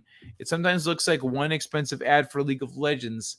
The show's partnership with Riot allows it to use real League of Legends footage and Riot facilities, but it doesn't shy away from the worst and cringiest parts of esports culture and the business. There's the aging 28-year-old support whose ego only barely outsizes his fear of failure, the millionaire owner who also owns a basketball team, and the obnoxious ex-pro who quits to become a full-time streamer. This is arguably the most mainstream piece of media ever to center around esports, and its creators are clearly aware of that. The first episode spends as much time explaining what esports is as it does establishing its main characters. It makes for a much slower start than the instantly recognizable world of American Vandal. So after episode 1, Players takes off the training wheels. Characters constantly drop real MOBA jargon that isn't explained until a character mentions it during an interview scene.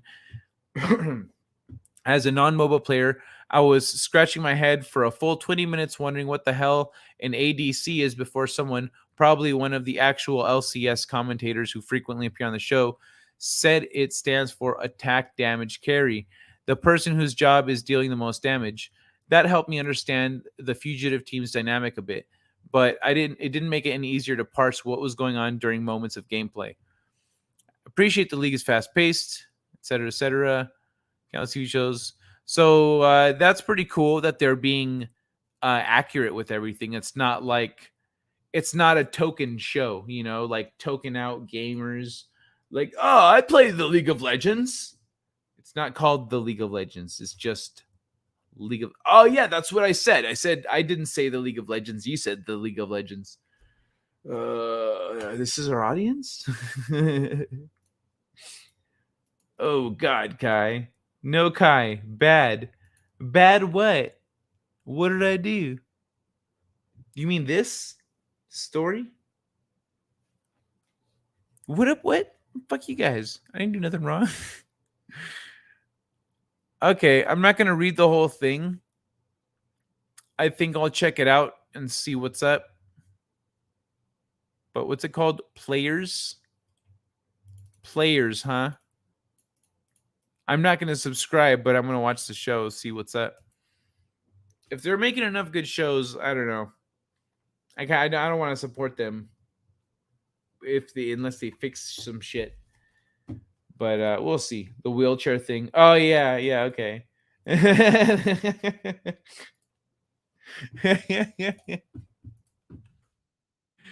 Yo, I can get dark with my humor. You know that. I have a fucking tennis ball cancer clip. Come on.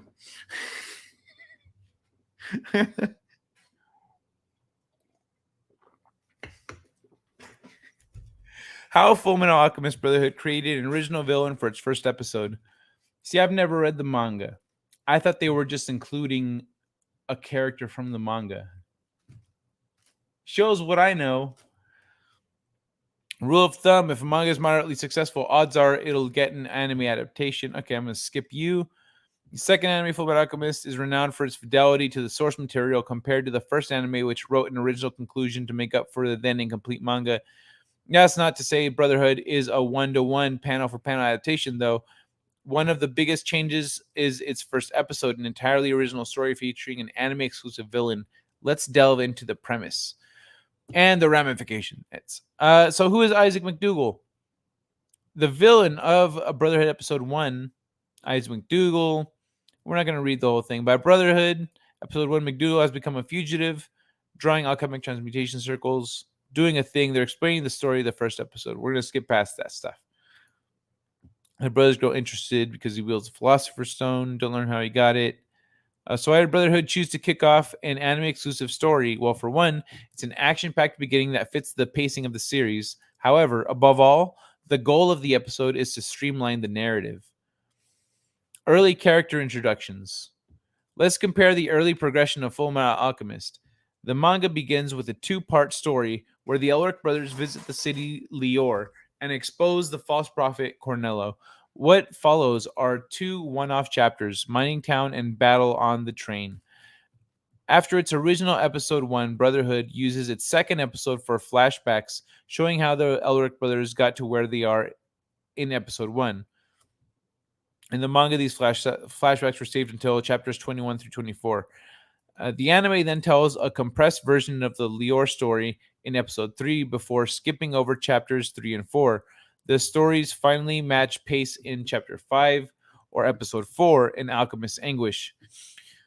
Colonel Roy Mustang and his subordinates. Hold on, let's skip past the summary information. In contrast, all these. Okay, wait. Actually, no. This is Lieutenant Colonel Hughes, Alex Louise Armstrong, debut chapter 6. Hunting the Ishvalan killer Scar.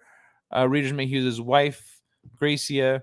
So then, the episode also has a scene where McDougall tries and fails to recruit the imprisoned Crimson Alchemist Solf Kimley.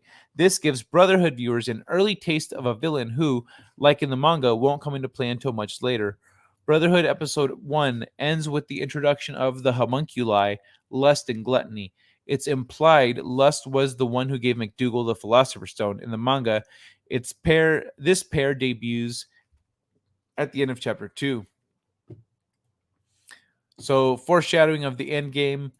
This was a really fantastic episode. Essentially, it summarizes everything that's going on in the series and introduces us to everything, like all in one smooth go.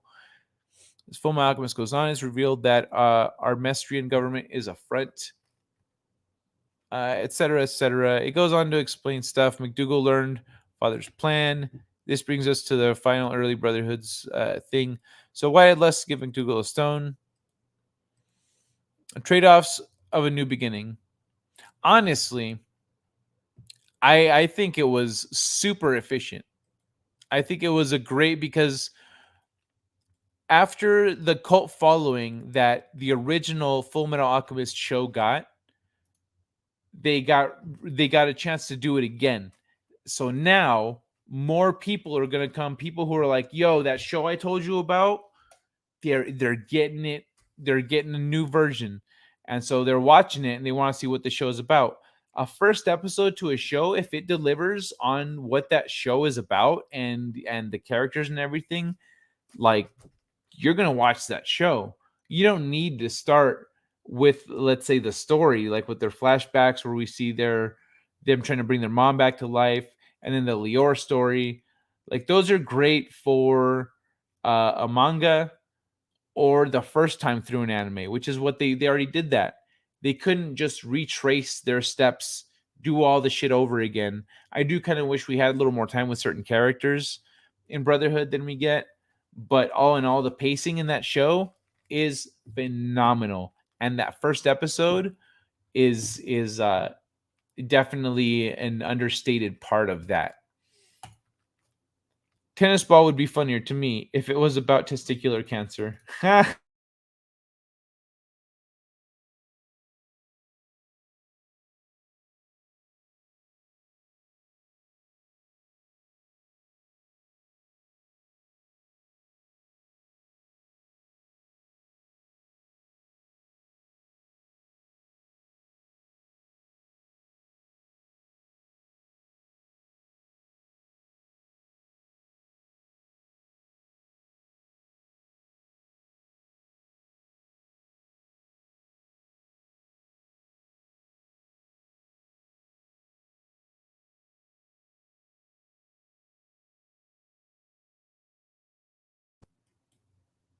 Okay, there it goes. I think I may have lost my internet there for a minute. Whoop. Yeah, I think I may have lost my internet there for a minute. You know what? I think it's because I don't have 20 likes. Damn. I'm just shy. No, I'm glad that came back. I don't know what the hell happened there. I was in the middle of talking to you guys. I was trying to highlight this. I brought up, tennis ball would be funnier to me if it was about testicular cancer. That's hilarious. Wonderful series. Hell yeah, it is.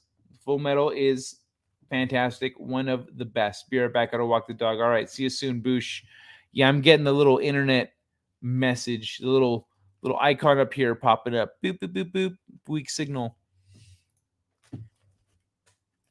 All right.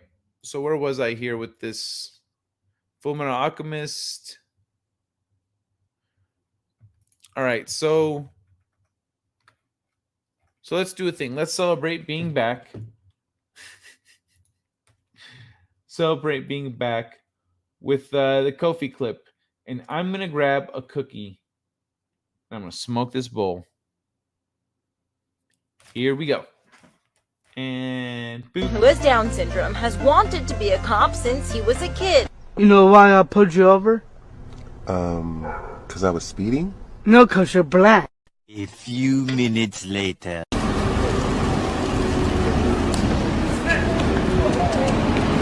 This nigga just did a fucking cartwheel. That's all, folks.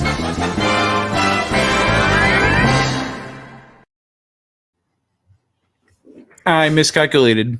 I did not have a bowl packed, so I didn't do that. But I did get cookies. All right, hold on. Let me see. You're back. Hey, yeah, Slingshot T. Sorry about that. I don't know what the hell happened. I straight dropped out for a minute.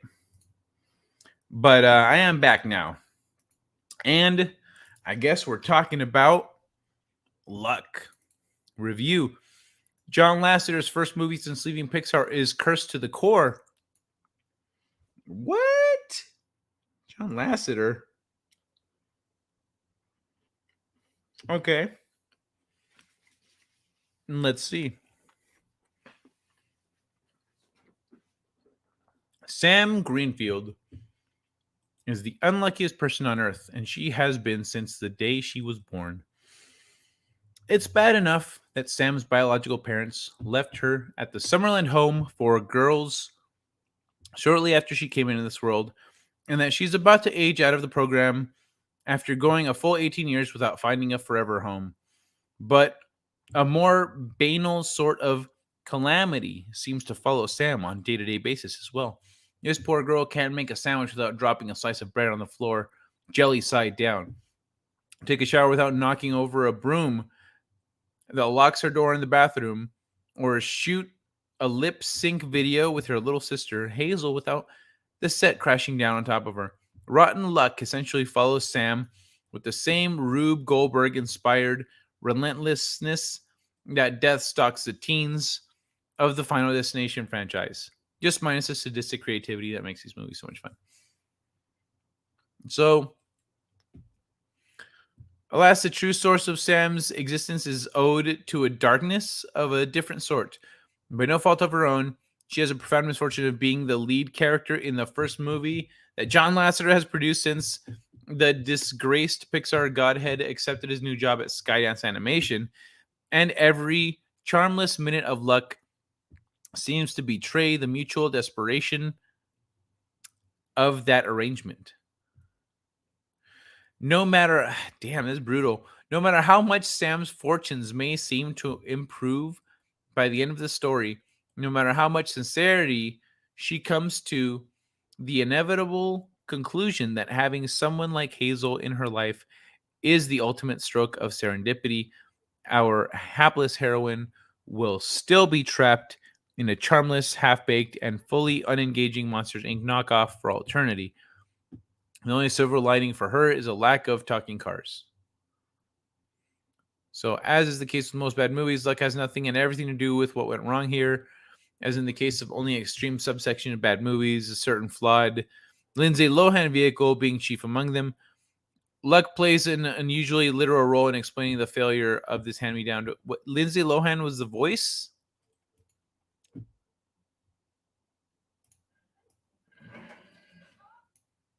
Okay, let's see.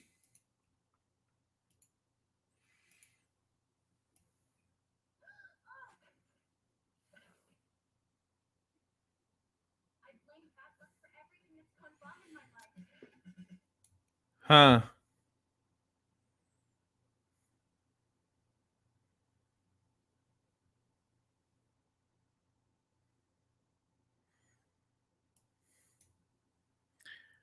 Or she like goes through a portal. There's dragons and stuff. On the bottom. The tiniest amount of bad luck can shut down our entire operation.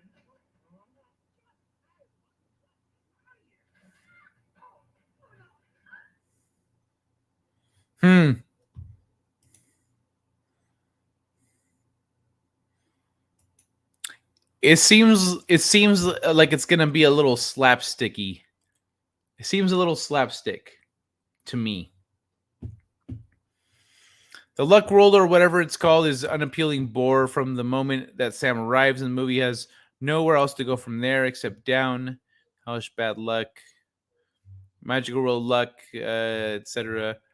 So this guy's talking mad shit on luck, grade D plus, but he's also being so bitter that it makes me wonder if he's just a hateful cunt. You know what I mean? Maybe he's just a piece of shit. And he doesn't like John Lasseter because of what happened, and he's all his disgraceful firing, this desperate partnership. You know what I mean? So I see the potential for what he's saying to be true. But also, I don't know. He's being so malicious that it taints his opinion, and it makes it unreliable. It makes it so I don't care what he says. Like, okay, you're just seething. You're seething through this article.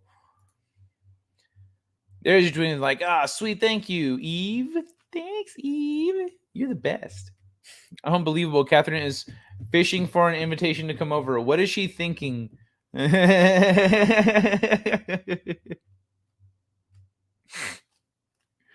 that's great.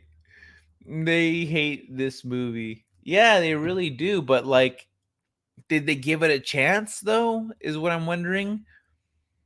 Because he was talking about how he begrudgingly got it because of Halo. Oh wait, no, that's a different one.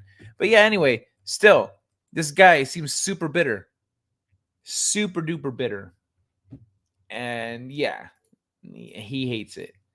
But it doesn't tell me anything about the actual movie. It just tells me that he hates it. Does that look like something a 3-year-old girl would like? I mean, yeah, maybe. Honestly, if it's one of those movies, if let's say the lesson of it is that she doesn't have bad luck, she just isn't attentive, and that you can make your own luck, then that'd be a good thing to teach kids. That like, hey, when things go horribly wrong, maybe you could have buckled a safety harness onto it, taking some precautions instead of just going, oh, you just got bad luck. You know what's bad luck? And I'll show you some bad luck. I got some bad luck right here for you. Check it out. Bad.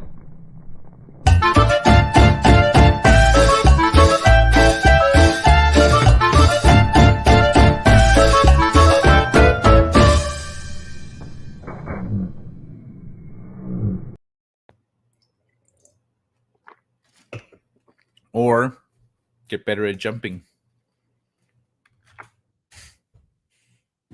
Check this shit out. Ultimate mind hack. We're out of entertainment now. We're into science and psychology and all that stuff. Yep, she could have glued that slice of bread to the plate. That'd fix it. Yeah. I see, that's thinking outside the box right there. Whoops. What did I miss? What's this crap? What's Luck?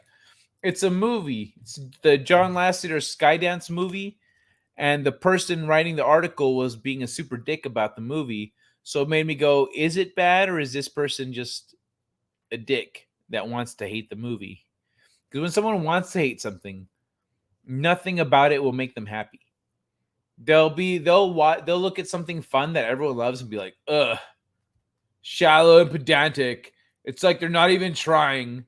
You know, it's like, what are you talking about? Look, they did all this extra effort over here.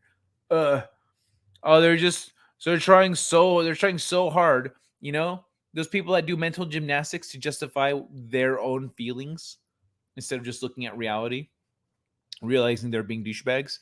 That's how that guy came off. So I'm like, well, fuck. Maybe it's a good movie. Maybe this guy's just bitter about John Lasseter. I don't know. So now I kind of want to watch this. Reading some of these has made me want to watch some stuff and play some games. Damn it. Ultimate Mind Hack flips emotional reactivity into calm. Mental Jiu-Jitsu is the key to unlocking peace and emotional calm. So, getting curious about one's own mental schema can buffer reactivity. Mind reading, or assuming that what others are thinking, often leads to misinterpretation. Letting go of expectations and observing one's own attachments and reactions fosters equanimity and openness. I vividly remember the time a client came to see me and was very upset by the rudeness of a friend she had seen that week. Tell me what happened, I said. Well, I saw her crossing the street and called out her name, but she just ignored me and kept on walking. So upset and hurt was my client by her friend's action, or rather non-action, that she decided not to talk with her anymore. We've all felt disrespected by others at some point or another, but in my client's case, I felt there was a lot of room for misinterpretation because of a style of thought known as mind reading. As it implies, mind reading suggests that you fill in the blanks on what someone else is thinking without really getting hard evidence. The mind hack I'm referring to in this post uses mindfulness to flip reactivity into peace and calm. In my client's case, I suggested we brainstorm other possible reasons why her friend didn't respond.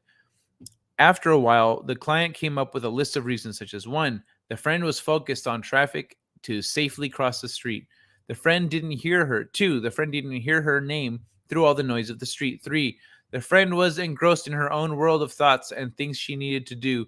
And 4, friend was late for an appointment.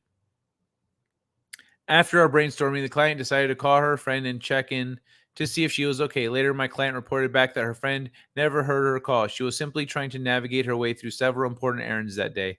As we eventually dug deeper into the belief system of my client, she described that she was never affirmed and truly seen in her family of origin. As a result, she was always on the lookout and ready to judge others as being non-affirming, even if they were friends walking along a busy street. The new awareness helped her become more curious about how her own mental schemas and beliefs were coloring her world and behaviors. With mindfulness, it's not about you. With mindfulness, we develop the mental habit of viewing persons and events, even those annoying and difficult ones, with a more curious, open, compassionate, and welcoming perspective. This seems like a good place to cue up a quote from Jesuit priest and spiritual teacher Anthony de Mello, or de Mayo. I don't know. When you're upset, your window is blurred, and you're going to straighten out all the buildings because your window is blurred with the rain. Could we clean your window first? We see people not as they are, but as we are. And it's amazing how in the beginning we saw people as rude. Then when we change, we see frightened people. They're so scared, poor things, that they're driven to hostility. Then you're understanding, you're compassionate, whereas before you'd react with anger, with hate. So when our window is blurred by an inner landscape of beliefs, we can easily get upset for no reason. In fact, the case could be made that reality just happens as it is, and that we make ourselves upset. For example, it's rainy and cold outside, or too hot and humid, and you don't like it because it makes you unhappy or uncomfortable. But the rain is just the rain. The cold is just the cold, and the heat is just the heat. That doesn't mean we can't engage in changing things or making them better. But when we do so from a place of reactivity, we aren't seeing things clearly. As a result, we may do more harm than good. Reactivity is suffering, and if you react from your reactivity, you can only produce more suffering. Practice. Turn reactivity into calm. With this practice, and these are things that we all tend to do at some point. And so I've never, there are some things that you do internally or you've experienced, but you don't quite put words to the process. And this is one of those things. With this practice, pardon me. With this practice, you're going to demonstrate to yourself how mindfulness can put reactivity to rest. So don't stop rude drivers cutting you off, etc., etc. To begin, find a quiet place where you can reflect or journal for the next 5 minutes. Right now, think of an annoying event that occurred recently. Maybe someone cut you off while you were driving. Maybe you couldn't meet a deadline at work for work, school, or other project. Maybe you were stuck behind a long line of people at the store. Whatever your annoyance, what were you feeling in the moment? Write this down in detail, including how it affected tension in the body and change of mood.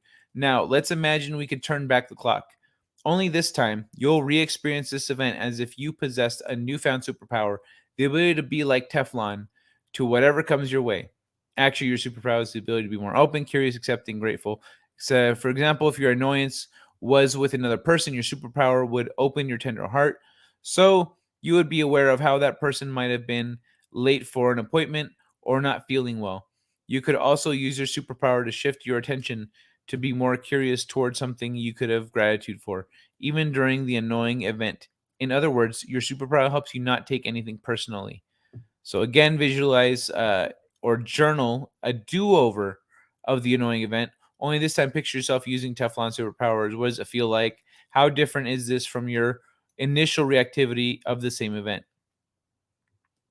So it's like when people are really funny or really good with puns or comebacks, and they've always got one like shooting from the hip, whoopah, and they get you every time. You're like, man, they're so good with that, like Stieg with his puns. It starts off with thinking about things after the fact. So you go on later and you go, oh, I could have said this. I could have said that. I could have said that. I could have said that too. All right. And then what happens is the time between when the thing happens and when you think of that gradually decreases. And pretty soon it happens at the same time. And so this is that tactic, but applied to, being mindful. And so you're mindful of your reactions, of your tendencies, of your perspectives, of your actions. And eventually you won't be mindful about it later, like hours later when you're sitting there journaling and thinking about it. What's going to happen is eventually in the moment, you're going to go, okay, he said this and that upset me, but I know it upset me because of these reasons. And I know they said that because of that. So you're going to be able to do it in real time and react better in the moment. So a good practice for anyone, that's has those issues, I guess. What does old man Kai think about this? Wisdom from older white hair. This is part of the cognitive therapy tools.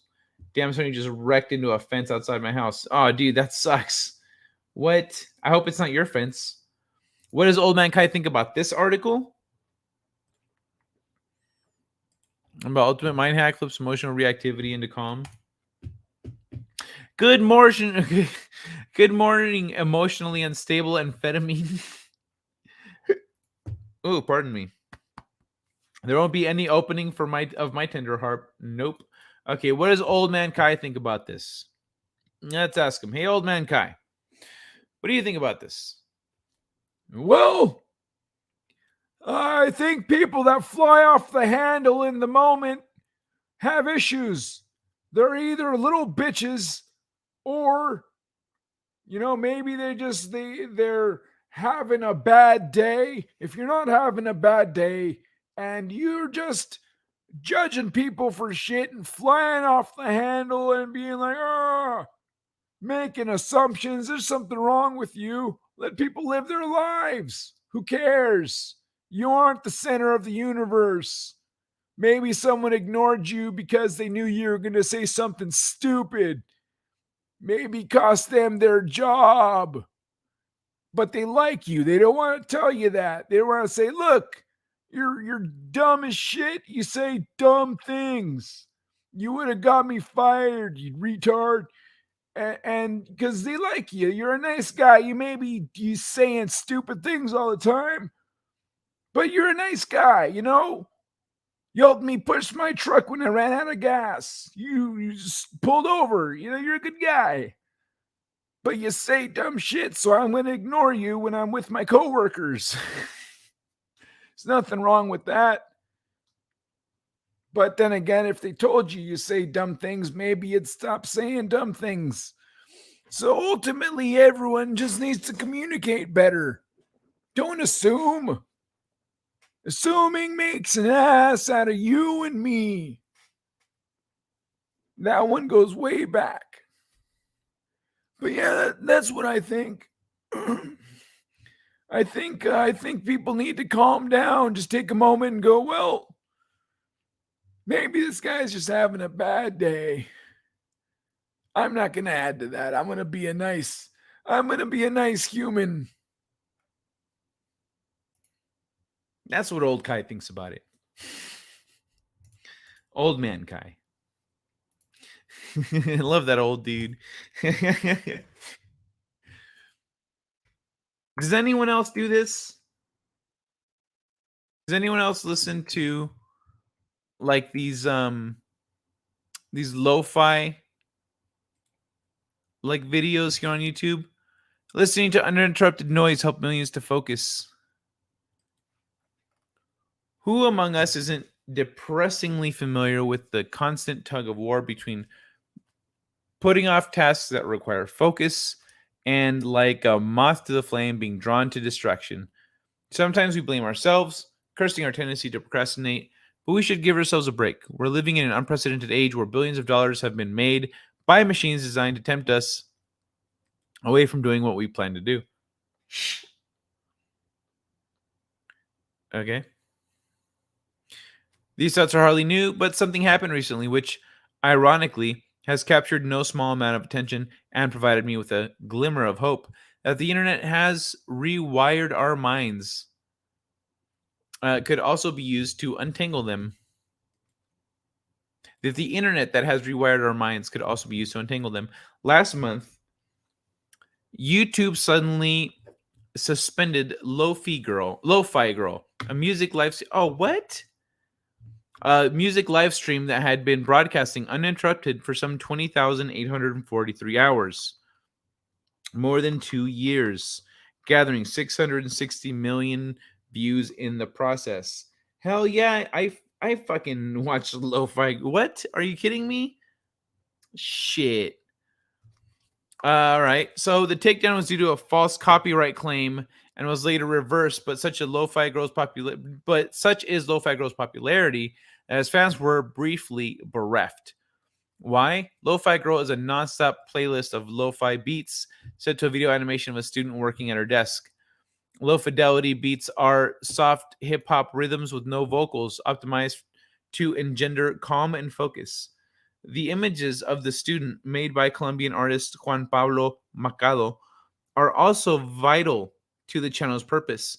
As day passes into night, the cityscape changes, the cat wags its tail, and Lo-Fi Girl keeps writing as the beat goes on. For Emma Winston, the ethnomusicologist at the University of London who has studied Lo-Fi Girl, its appeal is that it's crazy and calming and often designed to sound analog and aged, like it's from a past era that may or may not have actually existed. Central to the channel's function, she says, in chat window alongside, is a chat window alongside the video where users leave positive "You got this" comments to one another, which is rare on sites like YouTube. You can offer a sense of companionship, but it's one that's very low pressure. You can enjoy the music completely alone. Nobody needs to know you're there, but you can still feel co-present with others in a space. Winston observed that while many types of music thrive on the internet, lo-fi beats is uniquely a genre created because of the internet to answer the cravings of those who, like me, aren't seeking silence but peace. There's very little going on in the sonic range we associate with excitement. We call that range bright. Lo-fi girls music isn't musically mellow, it's sonically mellow. Interesting. Also, mellow is the way Lo-Fi Girl rejects some of the core mechanisms underpinning the business models of big tech. Its continuous playback deprives YouTube of any moments in which to serve up new content and ads designed to send users down the so-called rabbit hole. Winston likens the stream to a still point in the storm of content that demands our attention from all sides. Lo-Fi Girl also provides a more satisfactory answer to suggestions that we should simply ignore digital distractions. Tyler Locke, a fan from Salt Lake City, says the effect of the internet on our minds is that the interruptions can only be turned off if something else is on. We occupy ourselves with stimulation constantly, to the point that our brains begin to lose the ability to be bored. Streams like Lo-Fi Girl allow us to stay plugged into digital simulation and still get some work done. Have you guys used Lo-Fi Girl? Because I really do enjoy throwing this on and throwing on some other stuff while I'm working. It's playing right now. All the time. They should investigate the claims with human eyes, then make judging their policy. Oh yeah, they should, instead of making it automatic. Both EUA. So they took her channel down. It was just for a hot second. It's already back up. But yeah, it went down for a minute, I guess. Okay, what else we got? Okay, I've got like 3 more articles, and then I've got a couple extras if you guys want to check those out. Otherwise, we can just hang out. We can just hang out. But these 2 articles here are about the human mind. And remember, we're talking, is Man Ray of Hope still here? Man Ray of Hope. I hope he is. Man Ray of Hope. I'm going to talk about the human mind. Is not meant to be awake after midnight, scientists warn. In the middle of the night, the world can sometimes feel like a dark place. Under the cover of darkness, negative thoughts. I'm going to read this normal. Under the cover of darkness, negative thoughts have a way of drifting through your mind. And as you lie awake staring at the ceiling, you might start craving guilty pleasures like a cigarette or a carb-heavy meal. That doesn't happen.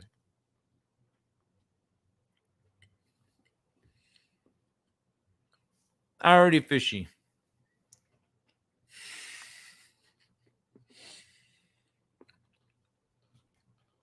Plenty of evidence suggests the human mind functions differently if it is awake at nighttime.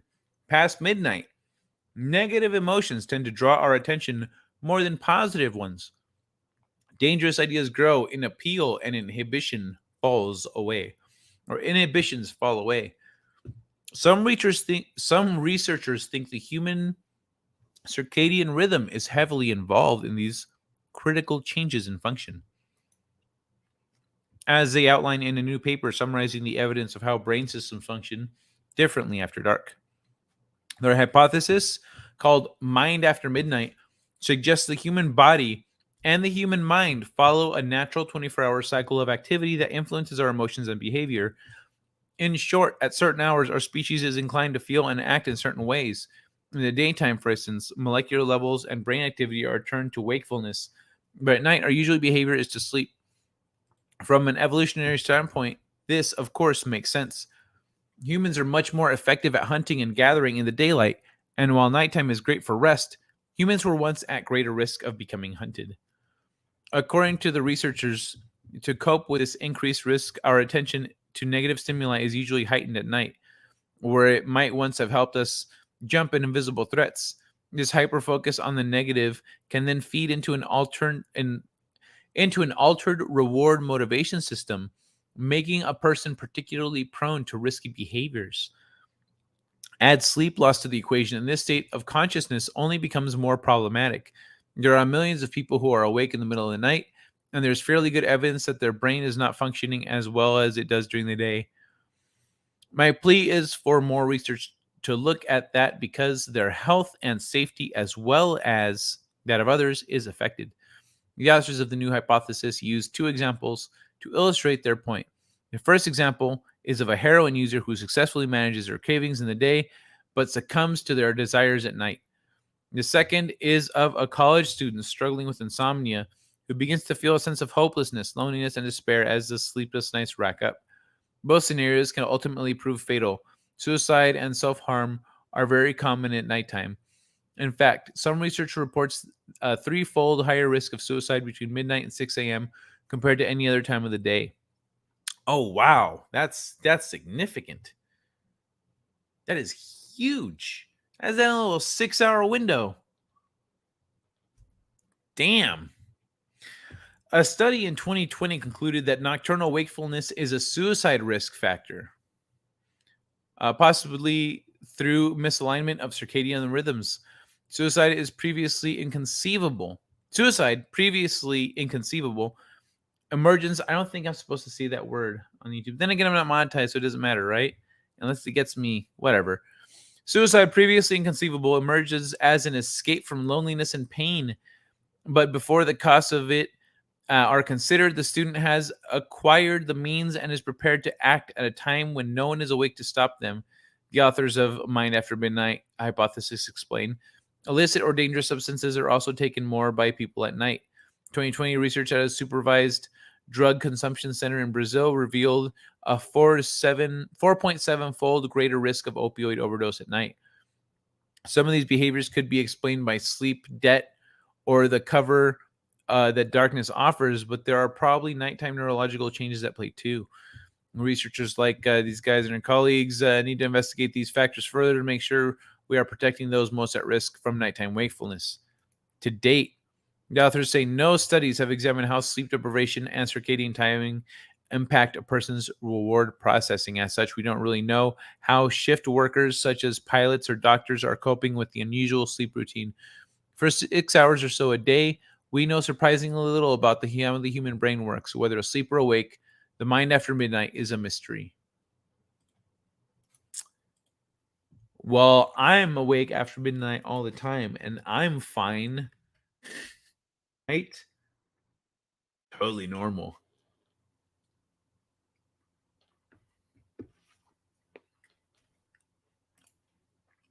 What are you talking about? Hold on. It's playing right now. Channel down. Nudes. Nudes? Never use that channel. If I need background music, I just upload a playlist on my media player. Kai, what gaming systems do you use? I'm on PC and Switch. 11.2 million subs plus one. I play classical while I'm cooking sometimes. Makes me feel like Hannibal Lecter. I also put on a suit and make FBI agents eat their own brains. Paul Klender was a greedy piece of shit, but he didn't deserve that. Paul Krendler? I don't know who that is. Okay, remember the three little dots at the top right corner of the chat box? Click participants, click. That's your chatty Cathy's. Yeah, I know. But someone could be lurking though, and they're not going to show up in that little box. That smells good. Would you like some? Yes, choo-choo. That is good. Hey, Courtney, how you doing? Speaking of lurkers, actually, you were doing your show, weren't you? Are you done? No, you're still going. You're still going.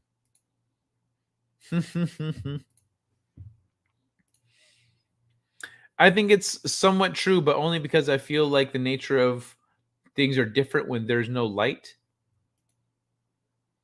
Possible. Courtney. Hey there, emotionally unstable amphetamine. That explains a lot about me with the jobs I've had.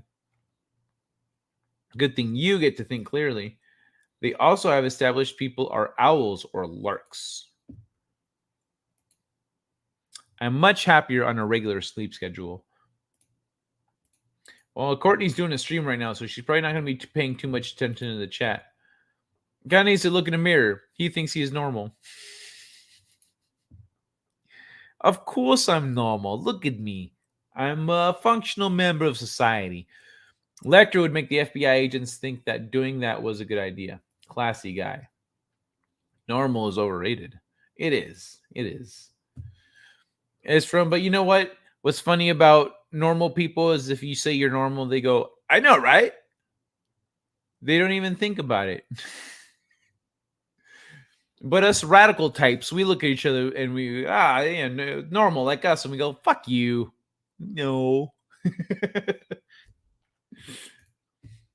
It's from Hannibal, the movie guy. He puts Paul Kindler, makes him use his own brain. Oh, okay. Oh, that was his name. Okay. I didn't know the character's name. Why you gotta rain on my parade? Normal is only the majority. Yeah, it's that big hump on the bell curve. Normal is average. Not spectacular in any way. But that's why they don't think about it when you say, hey, we're all normal, right? They go, yeah, I don't see anything out of the ordinary. Because they don't know. Ay.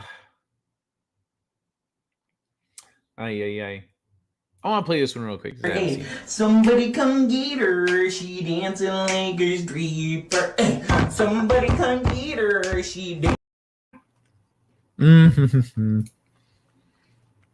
am a never sleever. I'm a never sleever nobody.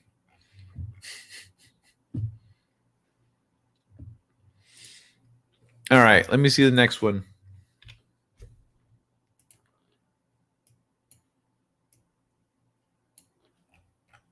Oh, yeah.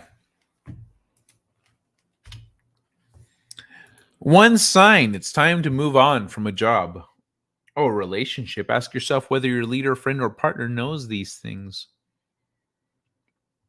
This is a good list. A relationship isn't going well if the other person can't answer basic questions about you or hasn't made the effort to change the situation.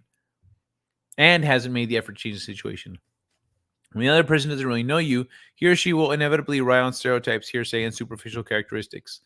Although getting to know you does take time, there should be a limit as to how long and the number of attempts that it should take. While I was working in a previous position, I once told the leader of the department, "You barely know me."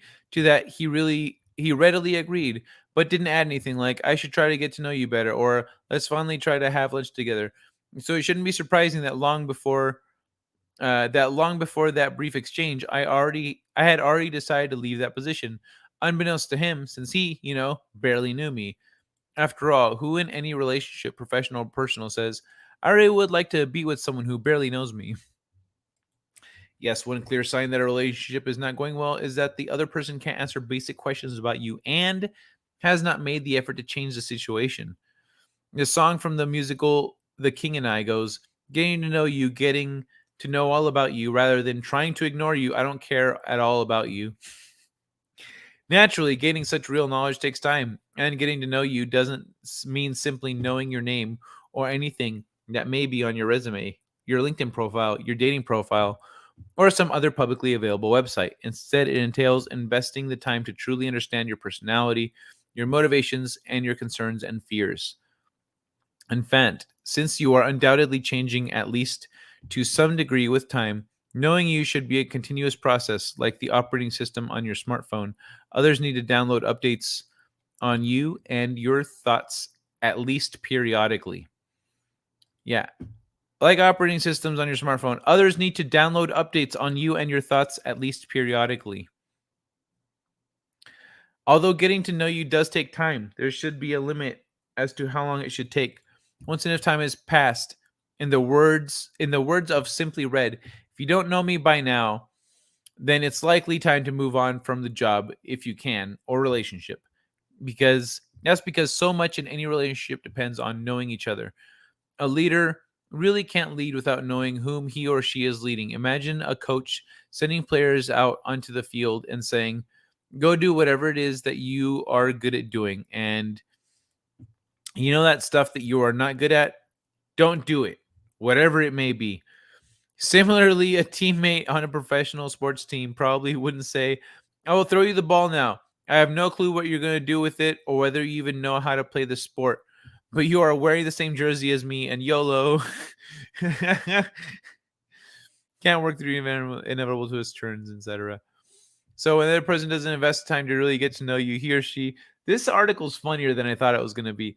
He or she will inevitably rely on stereotypes, hearsay, and superficial characteristics to form opinions about you. For example, once after I was introduced to a well-known comedian and comedy writer for the first time I had to get together and asked him about comedy writing. He responded several times, well, you actually have to be funny. How foolish it was for me to have started with, hello, nice to meet you. Maybe a better opening would have been a priest, a beekeeper, and a dinosaur walk into a bar. Or perhaps I should have been armed with some knock-knock jokes. Some really good ones, such as, knock, knock, who's there? Shouldn't you? Shouldn't you who? Shouldn't you actually listen to what I have to say before drawing conclusions and writing me off? With any relationship, personal and professional, ask yourself how thoroughly the other person can answer basic questions about you. Such questions may include, what are your likes and dislikes? What are your goals, your hopes, and your dreams? What tends to motivate versus de-incentivize you? What is your personal like? What is your personality like in general? Okay, almost done. At the same time, determine how much effort the other person has put into getting to know you. May have helped the other person in getting to know you, but what is the true nature of your relationship? There are only so many attempts that you can make to establish closer relationship, especially when the other person is the leader of your department or organization in some way, has a higher rank or some seniority than you do. As they say, it takes two to tango. So for every relationship, set yourself an attempt limit and a time limit. The attempt limit could be 3, 4, or 5, depending on how genuine the attempts may be. The time limit could be a few months, a year, perhaps 3 years, depending on the nature of the relationship. Regardless, don't let things drag out too long. Time you spend with a person who doesn't care to get to know you is an opportunity cost for other better relationships and positions. If you're moving on ends up surprising the other person, then really they really didn't know you very well, did they? This is a thing right here. The time you spend with a person who doesn't care to get to know you is an opportunity cost for other better relationships and positions. This is something I told a friend once. He was dating a woman he wasn't happy with. And she's nice. He's nice. He kind of got stuck in the relationship. And he didn't want to break it off. He didn't want to end it because he didn't want to be an asshole. And then one day I told him, I threw a curveball at him that he wasn't expecting. And I told him that I think they would both be happier with someone else. And he didn't know what to say to that. So he calls me a few days later. He says, hey, I wanted to talk about the thing you said this weekend. What did you mean by that? And I said, well, I mean, you were with her because you don't want to be an asshole and break up with her. You feel like breaking up with her would make you an asshole, right? He says, yeah. I was like, all right, so you're staying with her because of that. You're not staying with her because you like her. You're not staying with her because you enjoy your time together. You want to grow old with her, etc. And so you don't spend your time with her. You don't appreciate the things that she does because she's trying to be with you and make you happy. So she does all this stuff. She's unappreciated. She feels like shit. You feel like shit. You both feel like shit. And the longer you're with her, she's getting older. Like, let her, if you two break up, you can go find someone who actually makes you happy, who you want to be with. And she can go find someone who makes her happy, who actually wants to be with her and will appreciate her and will treat her the way that she deserves. And he was like, all right, I hadn't thought about it that way. And so he ended up finally, after years, breaking up with her. And I actually don't know what her situation is. I think she's in a relationship, actually. But he's in a relationship and he's happy. So, hey, fucking, I was at least half right. I'm pretty sure I was 100% right. because I know she was taking extra steps to try to do things nice for him, but he wasn't into the relationship. Isn't it a red flag article? It is a little dumb in some of it's like put time limits. Like, bitch, no, you know people. You can know you're like, oh, you're one of these people that's like this or like that or whatever. Okay. Poor squirrel. The curve has never been flattened. We are all crazy now. This is written by a woman. Oh yeah, it sounds like. I'm pretty sure it was. Let me check.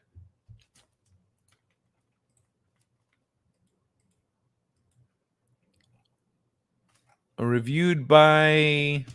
No, it was written by a man. Ah, that one's out of left field, isn't it?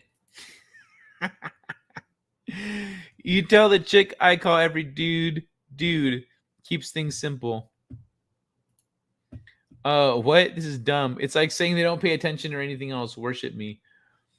No, it's one of those things that, like, especially at a job, if they don't care, if your job does not care about you, if your manager does not care about you, your manager, essentially what a manager is supposed to be able to do is manage the personnel and the office.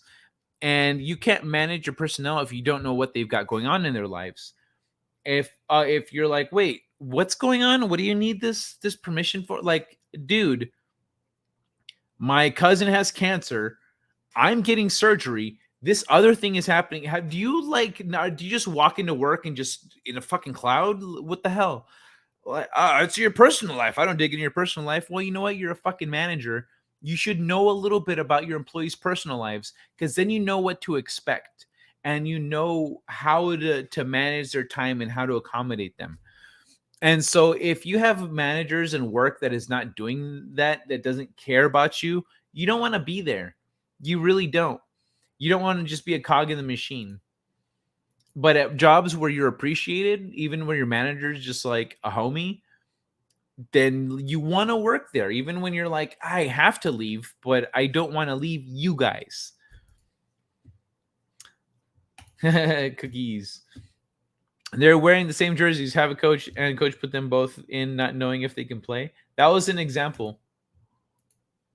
It was a joke. Wow, that knock joke will end a relationship. Bro, it's late. Go to sleep. I do what I want, Justin. Yo, boo. But yo, if you're still up when I do end the show in approximately a half hour, then let's hang out, dude. Stick around, man. Stick around. Sounds like me and the boss. Never bothered me to learn what I do. Never bothered to learn what I do. Wake up, Justin. Saying I eat people tends to end relationships too. You could throw up her sock drawer. You could throw up in her sock drawer. My swamp. When men show. When they have kids and miserable for 30 years. Oh, then they have kids and miserable for 30 years. I prefer the woods to swamp. That's me. This is the paradox I find. They say take time to get to know someone, but if they don't get to know you, it would be implied you'd need to find out why. Well, yeah, I actually had that in college. There was this one guy, John, that in the beginning, I could tell he didn't like me.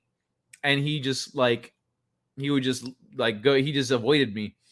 And then like a year or two later, we're shooting the shit and talking, and I remembered that. I was like, hey, you didn't used to like me, did you? He says, no, not at all. I thought you were annoying. I was like, why didn't you like me? He's like, well, I thought you were a fucking windbag. I thought you're just out there running your mouth all day. I thought you're just one of these people that just runs their mouths and you don't bring anything to the table. I said, what changed your mind? You're still here. I said, well, what do you mean? He says, you're still here. Like, this school is no joke. If you're still here, that means you're good at what you do, and or you're a decent person, because you have friends, people like you. So there's more to you than I gave you credit for in the beginning. So I started talking to you, get to know you. And I was like, cool. Like, I like when I see people that analyze their own behaviors and their own judgments and biases and stuff. So Yeah, Aiken. But yeah, I found out why. I asked him about it eventually. Yeah, Aiken, that's what I was saying. No one else matters. Worship me with no reciprocity.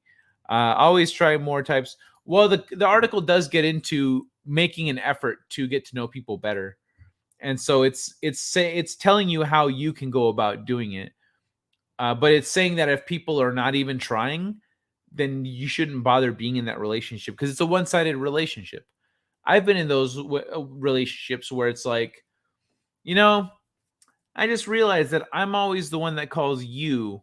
It's always, and you only call me when it's about this. And so then you go, okay, I'm going to test it. And if this person does or doesn't react a certain way, then I know that it's because they're just selfish jackasses and they're taking advantage of my niceness. You just misgender the author? No, someone else did. It was written by someone with a man's name. Do you really know? It was an Asian guy. It's an Asian looking dude. Be sure. You sure it was a man? I don't know. He was Asian. Could be a woman. Yeah, I find articles like this frustrating sometimes. Yeah, it was. The thing is that it had some good points. It's just that I think in elements of its delivery, it didn't quite hit the mark. It was a banana. Ooh, I should eat a banana. I'm a manager. Keep your personal baggage at home. My manager is stalking to me. She says, I'm just trying to get to know you. Photos help me do that. Okay, that's serious life issues if they legally get time off for those issues. My employees don't get to be rude and psych off because their kid didn't want to be Cheerios. That's not what I meant. I'm not sure how you took it that way. But what I meant is like, if you have things going on in your life, like let's say you're a part-time student, your schedule changes, or like you have an event coming up that you've mentioned, like, hey, I have this event coming up, I'm gonna need time off, and they're like, yeah, no problem. And then you're like, hey, I need to next Friday off for the thing. Oh, I can't give you next Friday off. Why not? You cleared this like months ago. That kind of shit happens. And so that's an unattentive manager. That's an unattentive boss. So that's what I mean. I mean real things that affect your schedule or your health. Your boss is stalking you, one man. You were naked outside her house taking pictures of her eating. I was getting to know her employees. She true Kai does run his mouth. Kai speaks more in 3 hours than I do in a year. Yeah, I agree with Kai. One-sided relationships suck. What would a two-sided pizza taste like? Twice as good? Ah. Yeah. What's up, PJ? Motherfucking sexy guy. What's up, PJ? How you doing, man? Yo, that Orville finale was dope. I liked it. It was paced. It felt pacing wise a little different than some of the others. But I like that they got into the reason for the Prime Directive and how it all started. That was fucking great. But Seth MacFarlane needs to work on whoever the fuck is editing this shit needs to work on the pacing. They need to work on the pacing. That scene in the beginning with Bortus and Clyden running through the forest, terrible. Why? Them running naked, thing happens. Them running naked, thing happens. Them running naked, thing happens. Why not cut in between, like show them running through the forest and then show the first ambush and then he runs off and chases? At that point, cut back to everyone that's waiting and just have some like banter, have like a joke, have a little exchange, and then cut back to and like how long have they been gone? Like a little while. I wonder how long this is going to take. And then like cut back to them in the forest doing their thing, and then like a cut back to them waiting. And like they could have done something. They could have played it up like that, made it funnier, made it more entertaining, and paced it better. Like that's my biggest gripe now with the Orville is its pacing. Because like a lot of the things that they do they've gotten so much better in almost every respect. Pacing is the only thing that for me it stands out now because everything else is so good. You said cancer. I never talked to my boss until I had to. My bosses don't ask me what I do. They know they wouldn't understand anything I said. I'm sleep typing. Cool. Yeah, it was interesting. Cool. Yeah, it was interesting. So I guess you didn't love it, PJ? Want taste your pizza, turn it upside down. Couldn't stand Clyden. Yeah, I fucking hate Clyden. Clyden's a douche. He kind of came around in that episode with the trial and stuff, but I couldn't stand Clyden either. And in this episode, like, I don't know, Clyden's a little more likable now. But I feel like they're just, I don't know. I still don't like Clyden. Pacing is the new it sucks. No, it's pacing is the new it sucks. That's inaccurate. What I mean by pacing is like the scene I was talking about happens before the opening credits, and it's meant to set up another event that then takes place, that then the episode is kind of about the rest of it. The episode is about that, but it needed to just be shortened, or they'll have cuts to a commercial, or where the camera fades off and there's no tonal shift, like little things like that, little details that I'm like, it feels like it's missing a beat here. It's like reggae where you're listening, and there's that missing beat, but in reggae it's on purpose. With the Orville, it just feels like it's missing little things here and there, like little beats in terms of editing and pacing. But it's really fucking good though. Reminded me of Keiko from early DS9. Oh, Keiko wasn't bad in the early days. Keiko was always pretty chill. I forgot how much I disliked the Clyden character. I forgot how much I dislike. Yeah, he's fucking stupid ass Clyden. Those are decisions that don't have to do with editor IMO. Well, yeah, that's what I'm saying. I don't know if it's like the editor or if it's him as a director or if it's whoever the director is or whatever. But throughout the show, it's little things like that that irk me, and I'm like, why isn't this polished? Like, where's that extra little bit? This isn't even what I do professionally, and I still see a hole. Loved it. I've only seen season 1, season 2. Don't have Hulu. Bro, you should check out season 3 if you get the chance. You don't have Hulu? All right. What's up, deranged lunatic? Good to see you. Well, if you have Disney Plus, Boosh, it's on there, I think, or it's gonna be Chekhov's gun kind of stuff. Tom, the editor, is great. Those issues don't have to do with Tom. Okay, got you. I don't know where it drops in. It's just for me. There's those little there's things like that throughout the show, throughout the season, that everything else has improved so much. I feel like the pacing has devolved a little bit. Maybe because they feel like they have all the time in the world that they drag it out. I don't know. But okay. I don't know Tom, but I'm sure he's a nice guy and good at what he does. Yeah, the story could potentially be delivered better. First episode of Paper Girls, they say cosplay instead of costume. You know what? Another thing, or PJ, is like this season had so much time. It had so much time to get polished off, and that's why those little things irk me so much, because I'm like, they're details, but it's still, I don't know. First episode of Paper Girls, they say cosplay instead of costume in an 80s episode.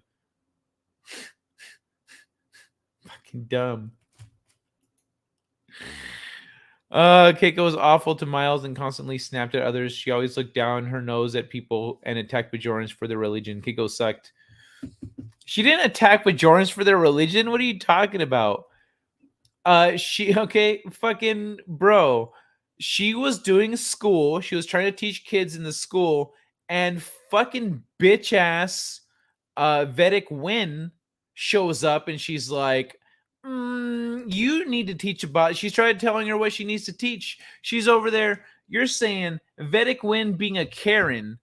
So you're watching Keiko versus Vedic Wind being an epic Karen, and you're like, man, Keiko's being a bitch. Like, she's not making fun of their talking down on their religion. Vedic Wind is being a cunt. She's being like, fuck her. She's being terrible person, hiding behind the flag of her religion. And so, no, she did not make fun of Bajorans for their religion, or she did not attack Bajorans for their religion. Bajoran religion attacked her. And she wasn't awful. I don't remember her being awful to Miles. I remember, so in the beginning of the series, she was like, she didn't have anything to do. So in the beginning, she didn't have anything to do. And so that's why she started teaching. She wanted to help like that. And that didn't work out. And then things, went on from there. She wasn't happy in the beginning. And that was part of the struggle, was like Miles trying to make her happy, because she didn't have a job. She didn't have like a lot of the things that she's a smart, capable, professional woman that was just stuck at home. And so constantly she would get a little bit mother hen on people.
Okay, so it actually kicked. I lost internet connection for a minute and it actually kicked me off.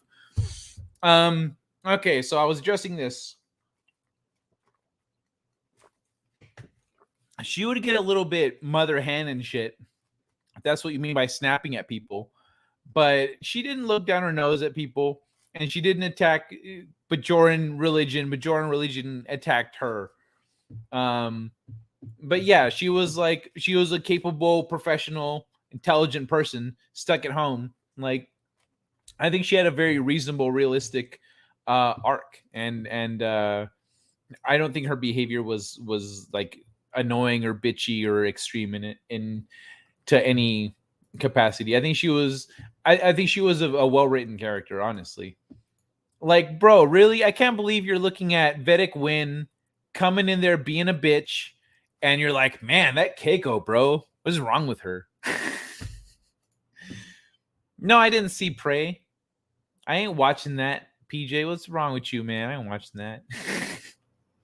I don't watch things that I think are going to be bad. I generally don't even talk about them. I'd rather, I try to talk about things I like The Orville. Old Man Kai saw Prey. Yeah, I saw Prey when I was in my 20s. I'd go down to the speakeasy, and that's what we'd call the ladies. Which one are you after tonight, Ted? I'm after Susan. She's my prey for the evening. And we'd say, go get him, Tiger. And then my buddy Stanley Leibowitz, he started calling himself Stan Lee. He stole that "Go Get 'em, Tiger" for one of his little fucking stupid picture books. Made him rich, though. Good for him.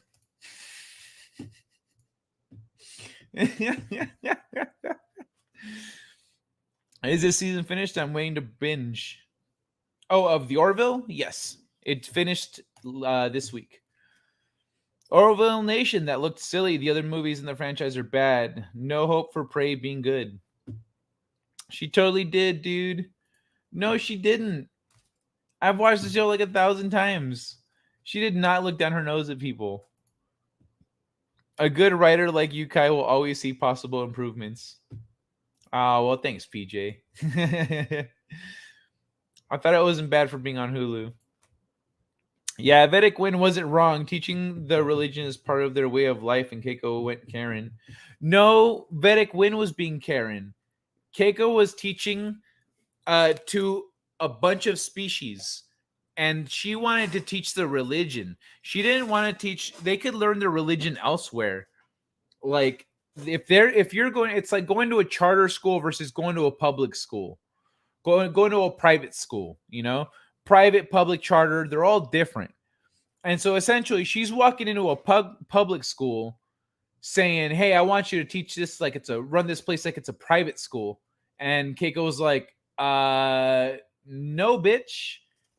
This is a public school where all these motherfuckers come.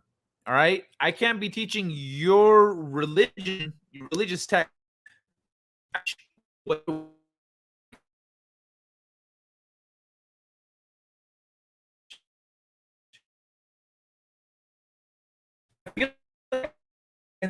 Just it is going to keep happening. That's not. I don't even know if you guys can understand me right now.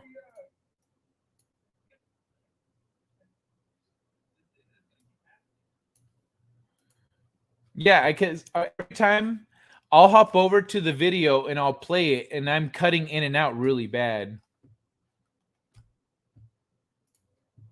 Bro's buffering. Yep. Disagrees with him. Clip that and put ban in his mouth. Like, nope. Keiko's nasty. Need admin, Kai. What's the admin gonna do for me? Biden saw Prey. That's why he fell off his bike. She did it to Kira too. No, she didn't. Orlo's over. Quiet cheering. It's just the season. One man show. You can't judge the show if you dropped out after a couple episodes after knowing that the show itself takes a season to get its sea legs. You know, it didn't come into the world fully formed. It needed to discover itself. And you know, it's like judging an adult for what they were like as a kid. And Vedic Barile, she wasn't a bitch to Vedic Barile. Robot Kai, yeah, I hear you. Yeah, it's annoying. I'm thinking of like maybe I should just end the stream a little earlier, something. Yeah, admit Keiko wasn't mean. Oh yeah. So anyway, Keiko essentially Vedic Win went into the school demanding they treat it like a private school when it was a public school and inject religion into it. And Keiko was like, no, bitch, fuck off. That's not how we do here. That's not inclusive, etc. Like, we got humans, we got Ferengi, we got Bajorans. This is for everyone. And so Vedic Win was being a bitch. And if you see Keiko as being a bitch in that scenario, I think you have something against Keiko. And maybe if you try rewatching and go, maybe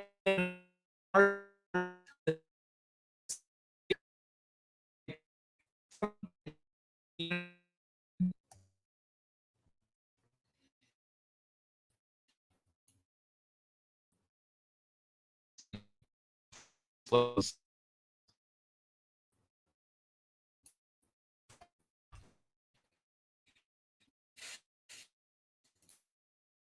All right.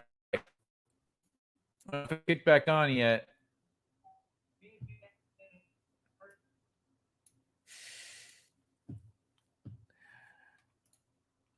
How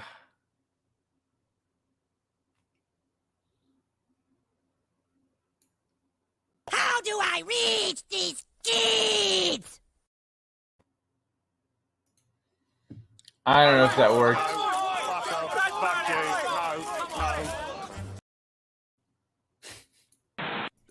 Cookies? Yes, me accept. Me click yes, cookies. Where cookies? Cookies, cookies, no cookies. What is real? Me trust nothing. She was not Kai at the time of the episode that we are discussing. She was still Vedic Win. at the time. Your admin can continue if you get bumped. Yeah, nobody's awake at this hour, PJ. Win was all patient. Keiko was angry. Sea legs. Guess I got seasick then. The prophets have spoken. Old man robot guy. Gotta stop talking about DS9. It's a cursed topic. Every time he gets to his point. 3 times. Love Ted Lasso. Fuck yeah, Ted Lasso's fantastic.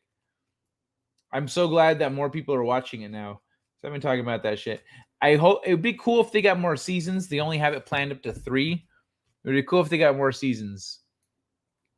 But yeah, Keiko was cool. She wasn't about to let bitch ass Vedic Win, impose her bullshit on everyone else. Vedic Win is a piece of shit. What's wrong with you, man? Ooh, pardon me. All right. So I got one more article to read here about hackers, because that's what I said in the thing here, in the description. North Korea-backed hackers have a clever way to read your Gmail. I don't really need to read the article. That's the important part. So researchers have unearthed never-before-seen malware that hackers from North Korea have been using to surreptitiously read and download email and attachments from infected users' Gmail and AOL accounts. The malware subsharp text by researchers from security firm Volexity uses clever means to install a browser extension for the Chrome and Edge browsers. Volexity reported in a blog post. The extension can't be detected by the email services, and since the browser has already been authenticated using any multi-factor authentication protections in place, this increasingly popular security measure plays no role in reining in the account compromise. The extension isn't available for Google's Chrome Web Store, Microsoft's add-on page, or any other well-known third-party source, and doesn't rely on flaws in Gmail or AOL Mail to get it installed. The malware has been used for well over a year and is the work of a hacking group the company tracks as Sharp Tongue. The group is sponsored by North Korea's government and overlaps with a group tracked as Kimsuki by other researchers. The target organizations, yada yada. So, said an email extension gets installed by way of spear phishing and social engineering, where the victim is fooled into opening a malicious document.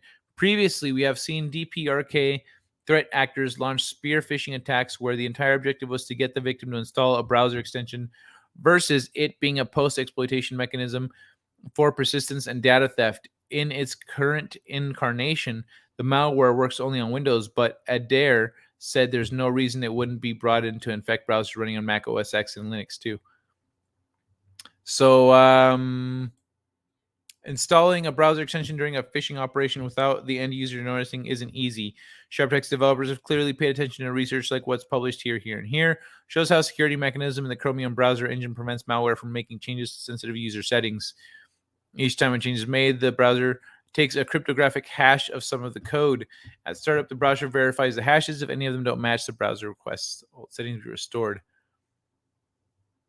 So after modifying the preference files, automatically loads the extension. Okay, so that's how they got around it. Infinite loop. All right, so they get into details about how the how the malware works.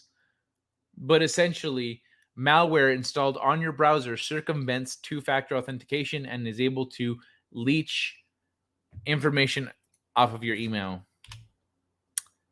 So beware.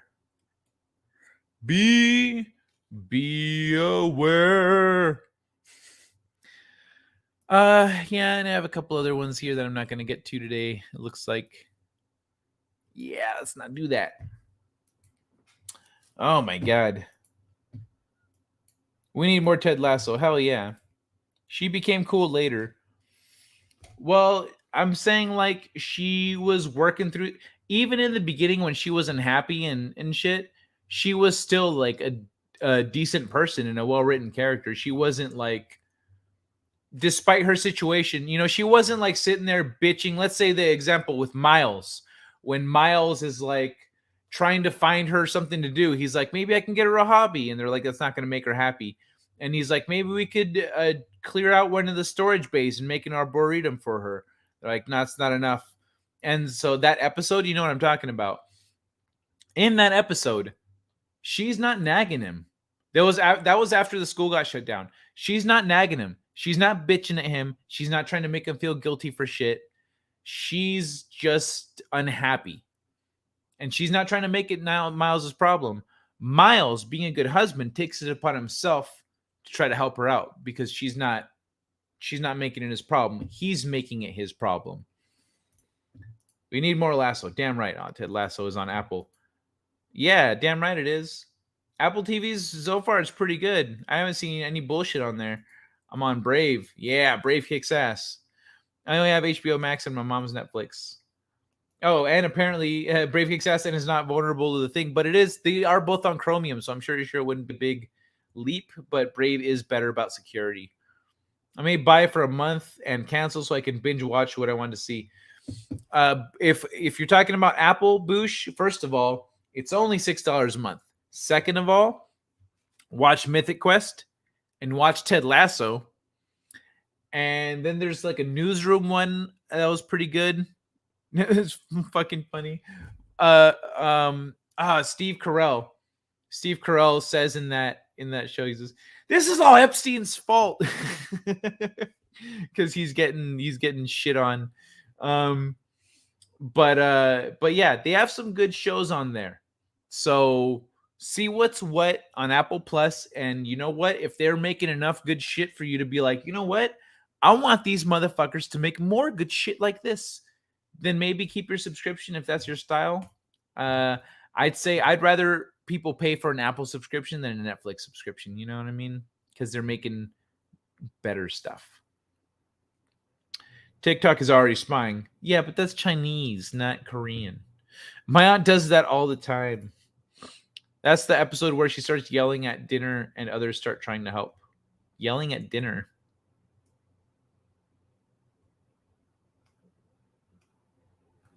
I don't remember that. They're at Quarks. What, he takes her to dinner? He takes her out to dinner and she starts yelling? I guess I'll have to rewatch it again. Don't pay for Netflix. Okay, got it. Yandex is good, except there is lots of Russian words. I don't know what Yandex is. Yandex? Like Yandix? Oh my god. All right, hold on. I need oh yeah, it's packed and ready to go.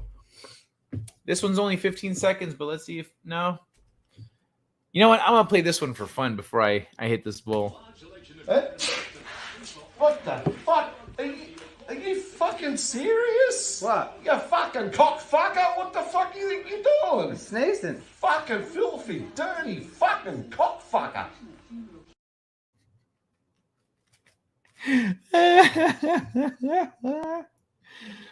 Oh man, I love it. Oh, I fucking love that one. All right, y'all.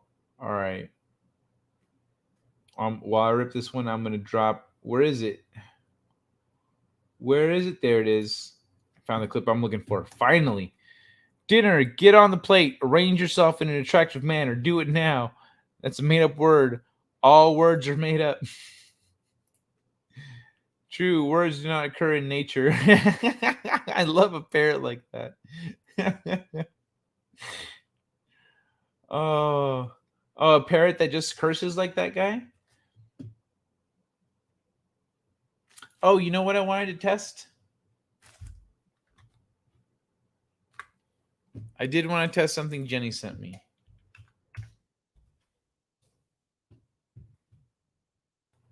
Holy shit.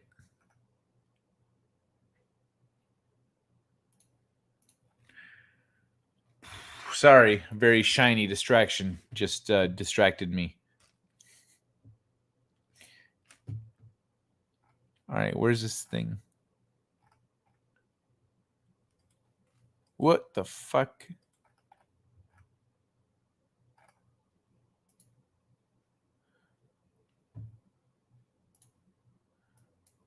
All right.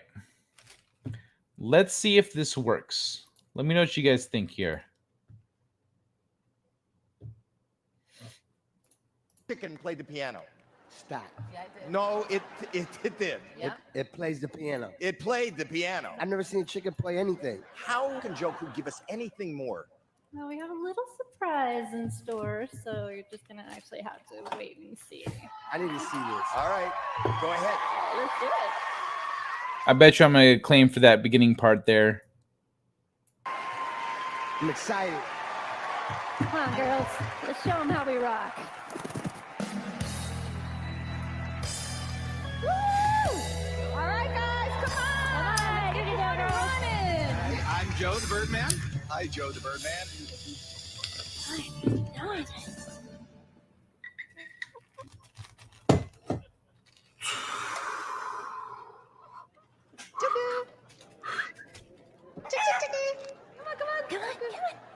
Come on, Joker. Come on.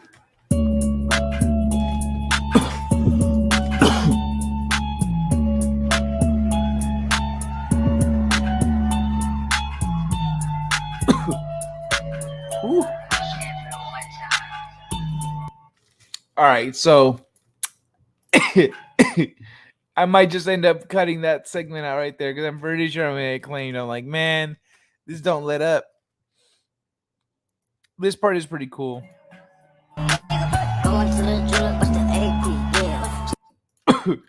They pretty much just make it look like the birds are singing and playing music and shit. But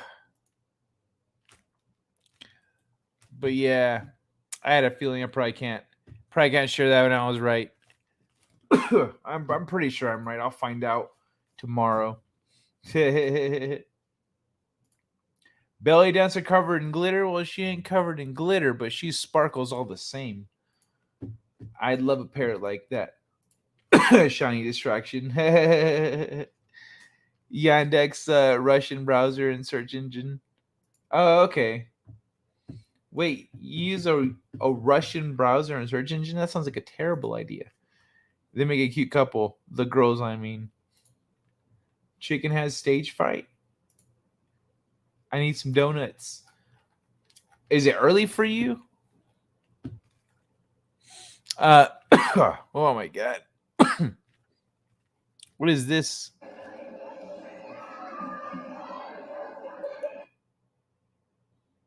The hell?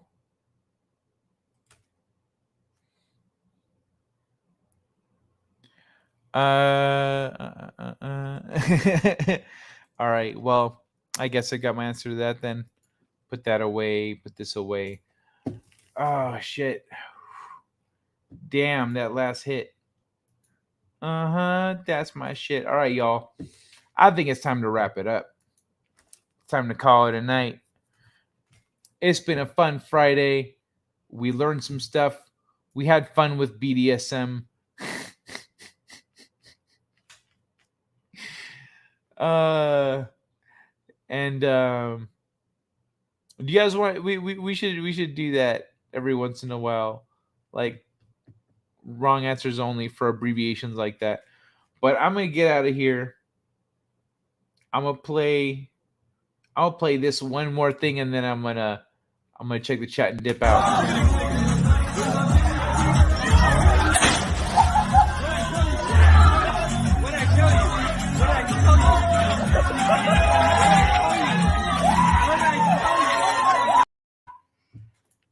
In stupid news, NYC residents defend man who murdered McDonald's employee because his fries weren't hot.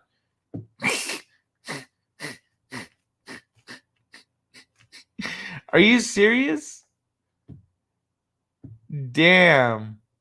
That's fucking... What? That's ridiculous. He murdered and because his fries weren't hot? NYC residents defend it? What the fuck is wrong with people? Crazy show, bro. I'm going to Tim Hortons for some coffee and bagel. All right. Have a good one, Hop. Thanks for hanging out, man. Always censored. Something in the water. NYC LA 2. Lucky her head didn't clip the edge of the pool. I know, right? Yeah, that was a lucky as hell freaking moment. And she knew it. And she was like, yeah, that just happened. Good night, Eve. Thank you so much. Peace be upon you as well. I'm dead serious. His fries should have been hot. All right, my guy. That's ridiculous, dude. I can't believe that shit. His fries should have been hot. Oh my god. All right, my guy. Cool stream. Thanks a lot, Slingshot. Good seeing you. Take care. And when I see the cesspool, it was a cool city when I went to visit in 2019, but like it didn't come across like some shit like this would go down there. You know what I mean? And everyone. All right, y'all. It's been good. It's been real. Boosh, Zachariah, Hoff, One Man Show, Eve, Always Censored, PJ. Justin Proper was here. Don't know if he still is. But yo, thanks everybody. Deranged Lunatic. Thanks everyone for hanging out. Oh, cool chili girl. What's up, cool chili girl? Nighty night. You know what? You need to talk more just so I can see your adorable little pug dog. I love it. He's so cute. Chanky girl is lucky she ain't getting coloring books for every Christmas from now on.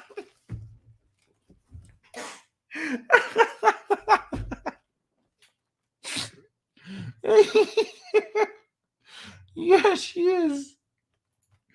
All right, guys. I'm getting out of here, y'all. I'm getting out of here. Yeah, the pug dog strikes again. All right. I send you off to the weekend with a little bit of hope. I'll see you on Monday, Wednesday, and Friday next week. Have a kick-ass weekend. Hasta luego, everyone. Second star to the right. And straight on till morning. Set a course. For home. I'm reading an ion storm on that trajectory, sir. Should I go around it? We can't be afraid of the wind, Ensign. Take us to Warp 4. It is the unknown that defines our existence. We are constantly searching, not just for answers to our questions, but for new questions. We are explorers. We explore our lives, day by day. And we explore the galaxy, trying to expand the boundaries of our knowledge. And that is why I am here. Not to conquer you with weapons or with ideas, but to coexist and learn. Let's see what's out there.